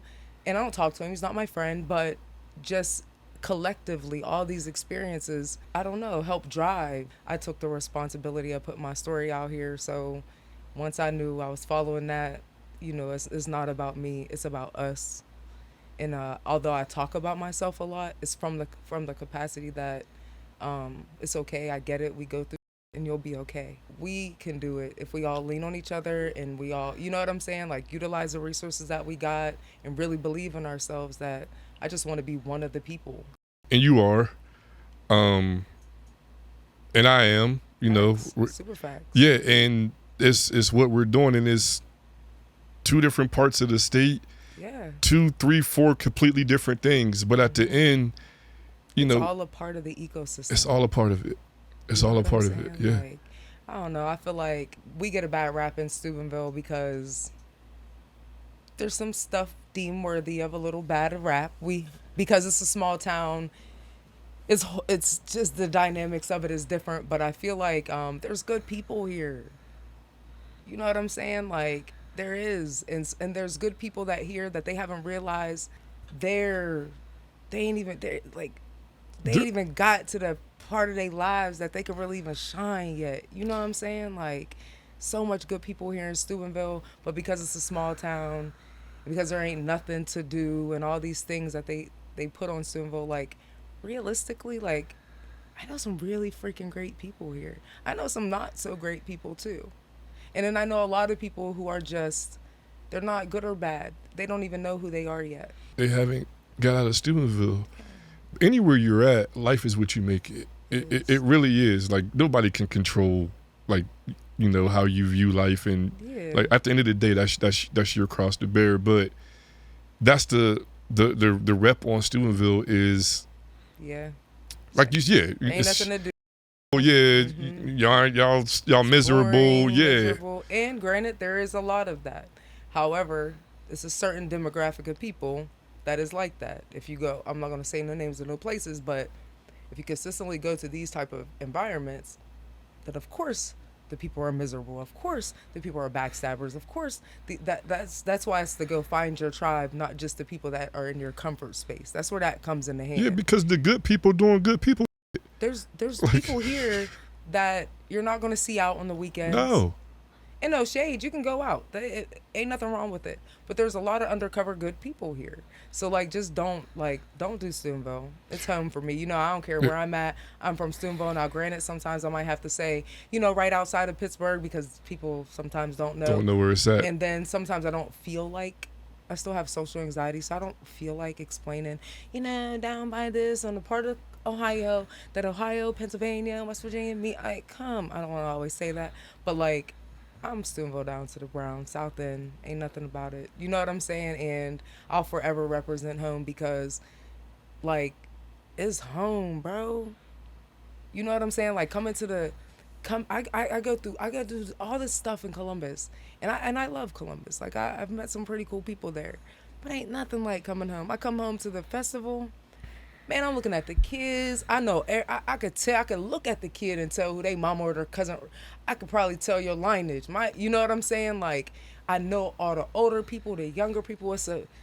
Man, I love it. I ain't gonna lie. Well, even when I was running away from home back then, guess where I was? I would run away from home, go do whatever, to go buy clothes and do whatever, all this out of town, to come home. It's something, I don't know. It's something about home. It is. Just like you can go on a Today Show, you can go on, you know, whatever newspaper. When you speaking at the Sycamore Center, it's different. Because I'm looking in the audience and I can see people I actually know, kids that I actually know in a community that I grew up in. If I ain't live in that hood, because I ain't live everywhere, but if I ain't live in that hood, I know somebody that did and I was around. It's just different. You know what I'm saying? So the passion is different because I really have an emotional connection with home. Like, I don't know. I'm Steubenville made. And to that point, when going back to when we first started talking, when people say, you know, we're putting on for Steubenville and whatnot, although I don't realize it, I'm like, yeah, because that's what I want to do. Yeah, I want to put on for Steubenville. So if you're telling me that's what we doing, then my heart is full because I want to put on for Steubenville. Whatever it is, I just want to put on for Steubenville. City, I took that to heart. There's a song that says, I think it is, I be turning up in my city. I be turning up for my city. 42 Doug. Yeah, you're the little dude, yeah. Something about that, I be feeling that. Because although I haven't reached here, I feel like I reached to a point bigger than I can ever imagine to represent my city and the people that the community that I come from. Like, I'm putting on for my city wherever I go. And I'm in a space that they think I'm this well-traveled girl. I'm like, yeah, I'm from a small town called Steubenville, Ohio. You know what I'm saying? Like, I'm prideful of that. I don't know. And I love that. I love having, I hate the conversation to the contrary. People can feel how they feel. Yeah. But I love talking to people who don't live in Steubenville no more. And most of the time, this is the norm. Yeah. Like, there's always outliers, but most people just like, you know, I love my city. I don't care where I'm at, it's home. Yeah, like, people ask where I'm from Steubenville. And like, even they asked me in Columbus, like, you know, I never did a kids cooking camp like I did in Steubenville. Mm-hmm. Like, I never did, not one there. And I'm like, I don't know. Like, I don't know. And I want to do it in Columbus, but it just hit different because, again, these are kids that I know. I'm looking to I remember Lil Meat was in the thing and I had him in there making this Asian sauce and he, you know what I'm saying? I know his parents or just other kids, like, just looking around. It just, I don't know. I don't think that everybody's journey looks different. I think I'm supposed to stay connected to my hometown in a way that's healthy for me. I agree. You know what I'm saying? Like, I do. I feel kind of obligated to, like, this is what I'm supposed to do. So, and it's not everybody's calling. And it's cool. You know what I'm saying? But for some people it is. And I feel like our age, we the new leaders for. Mm-hmm. And that's where I think sometimes people forget, like, to the 60 and 70-year-olds, we the youngins, but for real, they kind of getting too old to run shit. So we really the shakers and movers, but if we don't realize that we're the shakers and movers, we're not going to be shaking nothing. No, it's our time. It's right, our time. Right now Absolutely. is prime. It's prime time. It is. Because now we literally done seen it all, been through it all. We know what We're right not looks kids like. no more, and we not just almost adults. Like we're grown as fuck, and we're in positions to where we um, have the capacity to network and go and meet the people who are really making the play, like establishing relationships Hmm. with the older people. So when it's time to pass the torch, they get to get the warm handoff. You know what I'm saying? Like we really in that, but we gotta own that a little bit. I do. I feel like that. I feel like if we're gonna be dedicated and we say we from Steubenville and all of that and got in our hearts, like we gotta own that. Steubenville needs us. Yeah. And like that's not everybody's calling. No, and I say that all the time. People always say like, "I wish I could tell my story like you," and it's like, no, no, no. You know what I'm saying? Because my a lot of my life is based off a lot of stuff that I went to therapy about. That's the part that people don't realize. Like I'm telling my story about jail, absolutely, but there's a lot of trauma that came with jail. I left my son. I found somebody dead in there. I mean, well, hung theirself. Like there's a lot of stuff. You know what I'm saying? So like that's not as easy. So if it's your calling, that's one thing, but you don't have to like you can just talk to your neighbor on a good Tuesday and inspire her. That might just be your calling. You don't have to come out here in the public. It's not for everybody No. because it's is not. And I don't say it's not for everybody like it's a privilege. It's just that, the capacity might not just be healthy for you because I even struggle with that. Yeah. You know what I'm saying? I'm constantly reminded of them things. I didn't burn a prison. I didn't got shot. I didn't experience loss. So it like that ain't for the weak skin, and not for the weak skin, but everybody just don't have the skin for that. So and it's okay. You don't. Everybody don't have to tell their story. Just get through it. Survive your story first and foremost. If you work on your relationship with God, He will lead you where you supposed to go. If you stop worrying about where the hell everybody else is going. Now it might lead you in the same rooms as these people because that might be your calling, but it might not. And for sure. And the key word is doing, Right? because a lot of people talk, Yeah, for sure.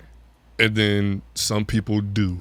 And I do both, for the record. I'm just turning into a doer. I'm trying to turn into a doer. Like I say a lot of things that I just never turned into anything, but I'm starting to try it. But that just goes journey. Like you have to get to a space that it works for you. Hmm.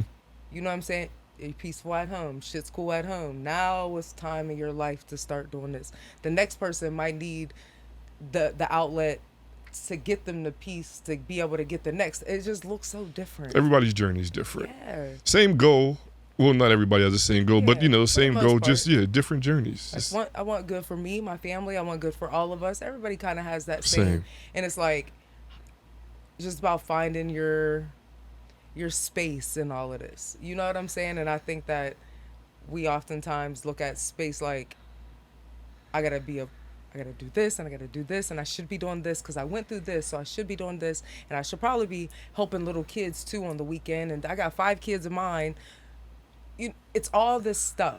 You feel like you're supposed to have all this responsibility. You know what I'm saying? And I feel like when we take it all the way back to God, God be like, first of all, keep your eyes on me. And then in my, not the King James version, Janese Boston version, is God first, me second, and then everybody else. And Yeah. I had to learn. It took me a long time to learn that, because it was God and everybody else together. I was never at the top. Let's just say that I was never a part of the top two spaces. Until I don't think I still am. I make decisions throughout the day that I factor that in more than I've ever did, but I'm still not there. But I feel like oftentimes we forget ourselves. You know what I'm saying? Yeah. And we put our kids and all these things in front of us, but we forget that while we're running ourselves dry, our kids are getting a small percentage of us. Everything is getting a watered down version. Not getting the best version of you Yeah. is the main thing. Is I'll go ghost. I won't talk to you I won't talk to my family. Like I feel bad sometimes, but like when I'm in a space, I'll just disconnect. And that might sound crazy to some people because they live their lives where they put their kids before themselves. But I've seen that oftentimes that wears and tears people down to when their kid are no longer around, they're left in the empty nest with a whole bunch of woulda, shoulda, couldas and drained. the way I look at it is, you're giving your kids the best version of you when you say you put yourself first. Yeah. You're always, the kids always physically, the kids come first. Right. That's well, for good parents or Right. most parents. But Like, I'm going to feed you. yeah, I'm gonna make sure you good before me, but in a grand capacity. you have to put because it's self-care. It's whatever you want to I can't even call give it. you the best advice if I'm not even at the best space of me. I'm stressed out. My life's going through this, all this internal stuff. Your kid come to you talking about some advice. You're so emotionally impacted that you can't even give them the proper advice. You know what I'm saying? Like, and I feel like that's so important often, especially just being a mom. I've never had a 2-parent household with either of my kids. So it's always kind of I've been the driving force of being home. And I've struggled with that. I'd be salty, like, thinking about all the years, and in the moment I'm thinking I'm doing the right thing. It's no guide to this parenting thing. So now I look at it like, okay, there's no guide to the parenting thing, but I understand common sense. If there's no water in my cup, then what? I can't give my kids none. I can't give nobody none. You know what I'm saying? So for me, it's like, I might not keep my cup full, but one, I got to keep some in for me, and I also got to be around other people that is willing to pour out of their cups as well. Yeah. You know what I'm saying? I think that is important too. It's super important. And somebody just said that to me the other day, but again, it just goes back to, if you're not taking care of yourself, if you're not the best version of you, then it's going to impact everybody around you negatively.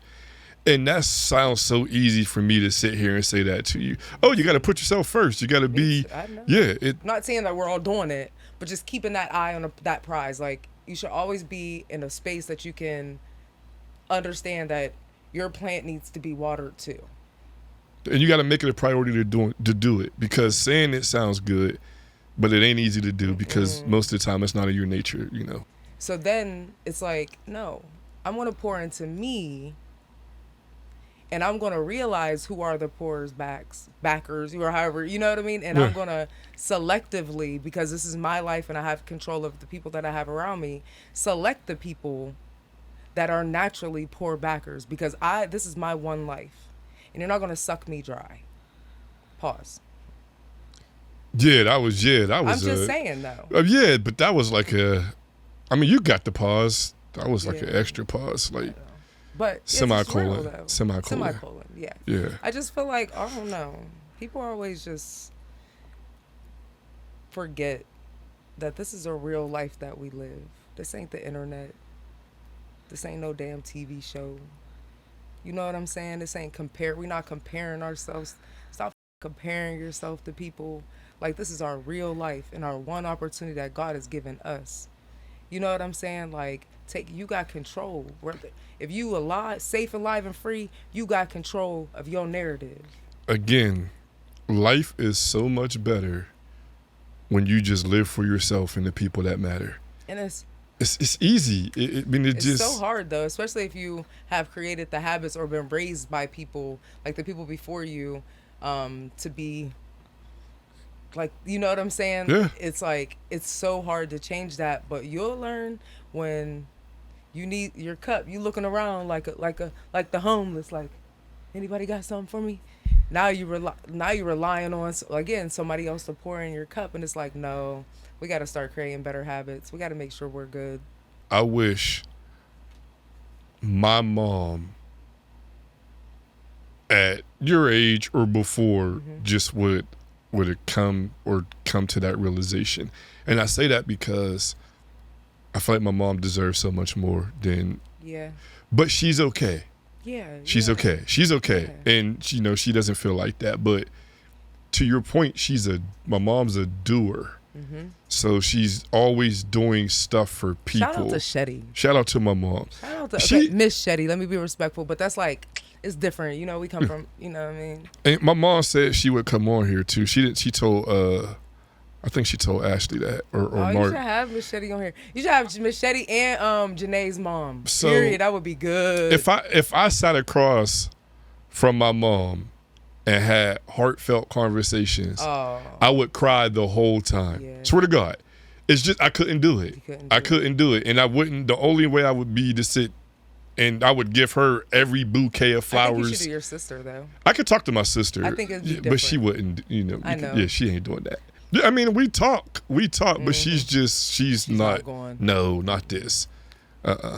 She put her thumb in her mouth, and yeah, she just. I know the kids can't wait. I know China want to come on here. Yeah, they I bring it up, and then they get a little gunshot, and AJ asks like, am I going to go on the podcast? I would like to have them on here to show people that different side of me whenever they're ready, and Ashley too. I would I think that's good. Yeah, I don't know. And me and Ash never talked about it, which is weird. That is but yeah, if she was willing, that's probably because y'all talk about. Yeah, you try to separate work from. But again, like we talk about the representation, you guys are the Black Huxtables or something.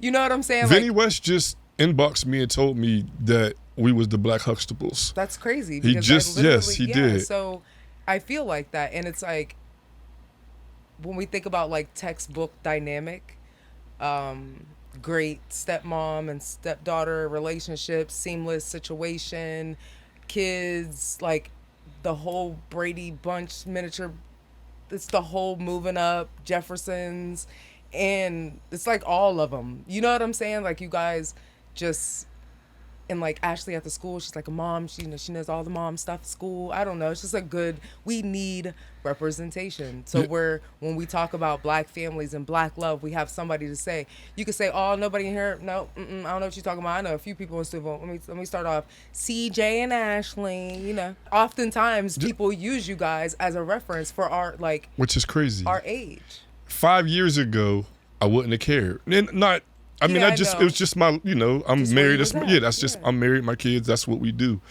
But then I start getting into the Black love conversations, and people are so inspired by Black love. Like it gives people, it's goals. It gives people, if you see it, you can be it. And they just be like, Black love. Like they just love to see. I do too, because if you out there, I'm about to be 41 soon. My kids are older. My youngest is 16. I have 2 degrees. I'm kind of busy a lot. I really like flowers. So yeah, I'm looking for my husband too. Legacy Lounge. It just turned into Black love. Yeah, I mean it's just Black love. Out there, you said you like them a little. Yeah, no, that's not what I meant. I like them like real like. You know what I'm saying? I don't really like that's no. I just was clearing it up because then they would have been in your inbox like this. Yeah, I would have been mad as hell. Like, take your shimmy and ass on. No, but seriously, they would have been shimmy like, in your inbox. I do. I like having people to refer that we know. Like in a conversation, I'm talking to somebody from Steubenville. It's good to have realistic people from for many angles to use as an example. Not just saying, oh, you can do it. No, you can do it. Let me make a reference. Let me, you know what I'm saying? But I appreciate that. Yeah. And I'm flattered being mentioned as an example for anything positive anywhere. Like that, I'll never not be flattered for that. So I appreciate it. God leads us, and baby, you talking about put us in a box. It's the only person that'll put us in a box. We won't even know we getting in a box. You ain't even know. You were just marrying being a good dad, you didn't know that people are gonna, you know what I'm saying? Like, but again, he picks God is the author of that book, like you got some chapters or you write yourself some, but he already laid the outline. But who would have thought though, like we say we know each other. I know I got pictures with Ashley. We're young. We got matching outfits on. Like that's when it's we're like close but not like. I don't know. Know that though, but that's the crazy because you was there. The crazy part about it is Mark Whitwood's on you. Right. Me and Fletch was best friends. Yep. And you Brandy's first cousin. So Brandy's first cousin. Yeah. And as far as like father figures, like Mark was the one. Bro, Mark even for me, and I was the niece that lived with Troy. Like, he was the one. Like when I went to my first concert, Juneteenth. Me too. Like we was together, I believe. But we was with Mark. So it's just crazy how, God in life, and it ends up Yeah. I end up marrying his daughter, end up being my father-in-law because he's always been. And it's so crazy because seriously, Mark has definitely. It's I go back with Mark. Even him and my Uncle Trouble Mm-hmm. was cool. You know what I'm saying? Then like him, my Aunt Lynn is cool. Like they're that age, and then my Aunt Tanya. You know what I'm saying? And just I don't know. Just Mark is like, While we're here, since mm-hmm. we on Mark, let me give Mark his flowers. Oh yeah, for sure. And specifically, he's hell of a dad. Yeah, Hell, sure. For Pap, sure. everything. But specifically Pap, and this doesn't stop at Mark. This goes to the whole Gregory family. The way they took me and China in, specifically the way they took China in, welcome China in, the way they treat China, Yeah. like that means more to me than and the way he treats all my girls and the way he treats my wife. Man, shout out to Mark. Like out real to Mark. The real one. And he's a big supporter. Because definitely Mark was definitely like, I live with my Aunt Tanya. Mark was definitely like I said, my first Juneteenth. I think it was like beyond. It's so crazy. I think Destiny's Child was they weren't even as big as they were, but they were down at that Juneteenth thing. Or like we used to go to David's Shoes in East Liberty. Yeah, up David's on, Shoes. Like East Liberty used to have like all the vendors out there and stuff. Mark, man, Dripped. It is crazy because the craziest thing, this is no lie, I'll never forget when I first cooked for the Pittsburgh Steelers, I thought about Mark. And the reason why is because he always had so much Pittsburgh Steelers stuff. I mean, since I swear, he always been that person. His stuff in his house, his clothes. Let a Steeler game coming on, baby. He's dripped down. Drip down. Black and yellow. Still. You know what I'm saying? Yes. Mark But that's was like the a legend. sitcom dad.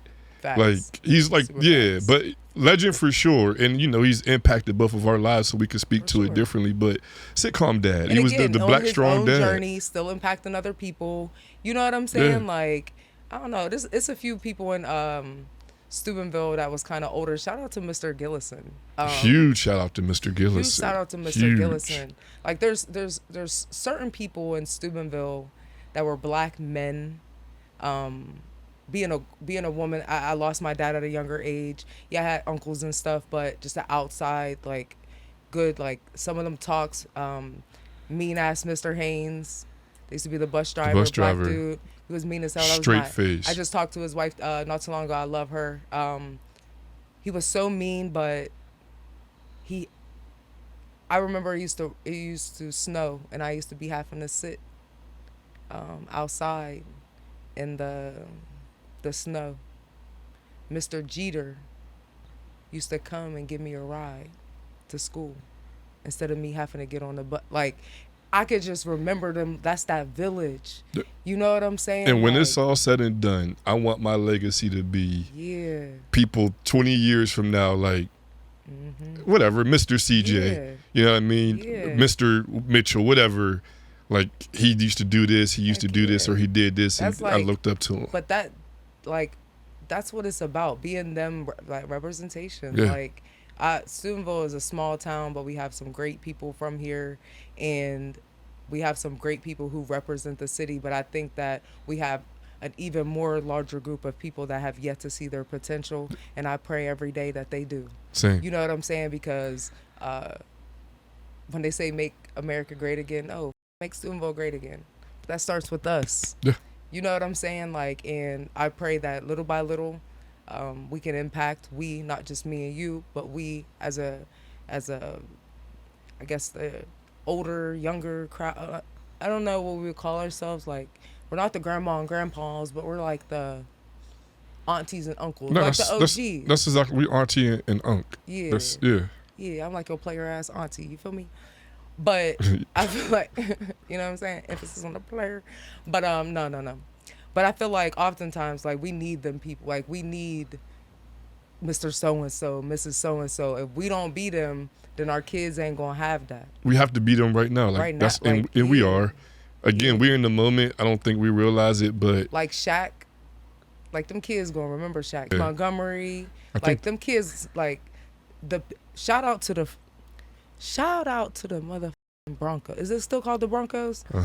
shout out to the Broncos, bro, and everybody that's in, like, them kids gonna remember that. You know how I know? Because my baby's dad was a part of that. Mac McIntyre and all of them was a part of that. Them kids that ain't kids no more, they adults. They were them people to them. Yeah, So shout yeah. out to James and them, Chico and Catone and all the people that's them, because they're doing their part in making sure that they're Mr. Cantone and Mr. Such and such Yeah, from 20 years ago. You know? It's Harvey Creech is. Oh my God. Yeah, I mean that's. Oh my God. It starts. I don't want to say it starts with him, but He is the. he's poured in. He's poured in so much, and I cried. I teared up. I went to like the championship game or something last year, and hearing him say Tigers don't get tired and all of that, it brought me back to where I was literally in the stand like I was his auntie, okay? And he used to run my parents, but I'm in the stands like almost in tears because I've seen him do it with my kid. In the you know what I'm saying? Like, it chills, bro. Yeah, it's love. It's What? but it's pouring back. You and I can talk I know. for a right. long time. Again, I appreciate you. Thank you. Open invite whenever you're ready. And you're gonna have to come back because we can probably go 3 more episodes. Is there anything else you want to say before we wrap it up? 2 things. One, stop worrying about other people and handling your business. And 2, free chop. And shout out to my little brother Tech. I love y'all. That's all. Free chop. Shout out to chop. Tech. Stop worrying about people's business. Yeah, I mean, handle your business. Handle your business. And again, keep God first. I'm proud of you. Thank you. I'm proud of you too. I appreciate you, and your assistance and everything we're trying to accomplish. Yeah, it's I'm up. always rooting for you. It's up. Yeah. And Legacy Lounge. Legacy Lounge. Period.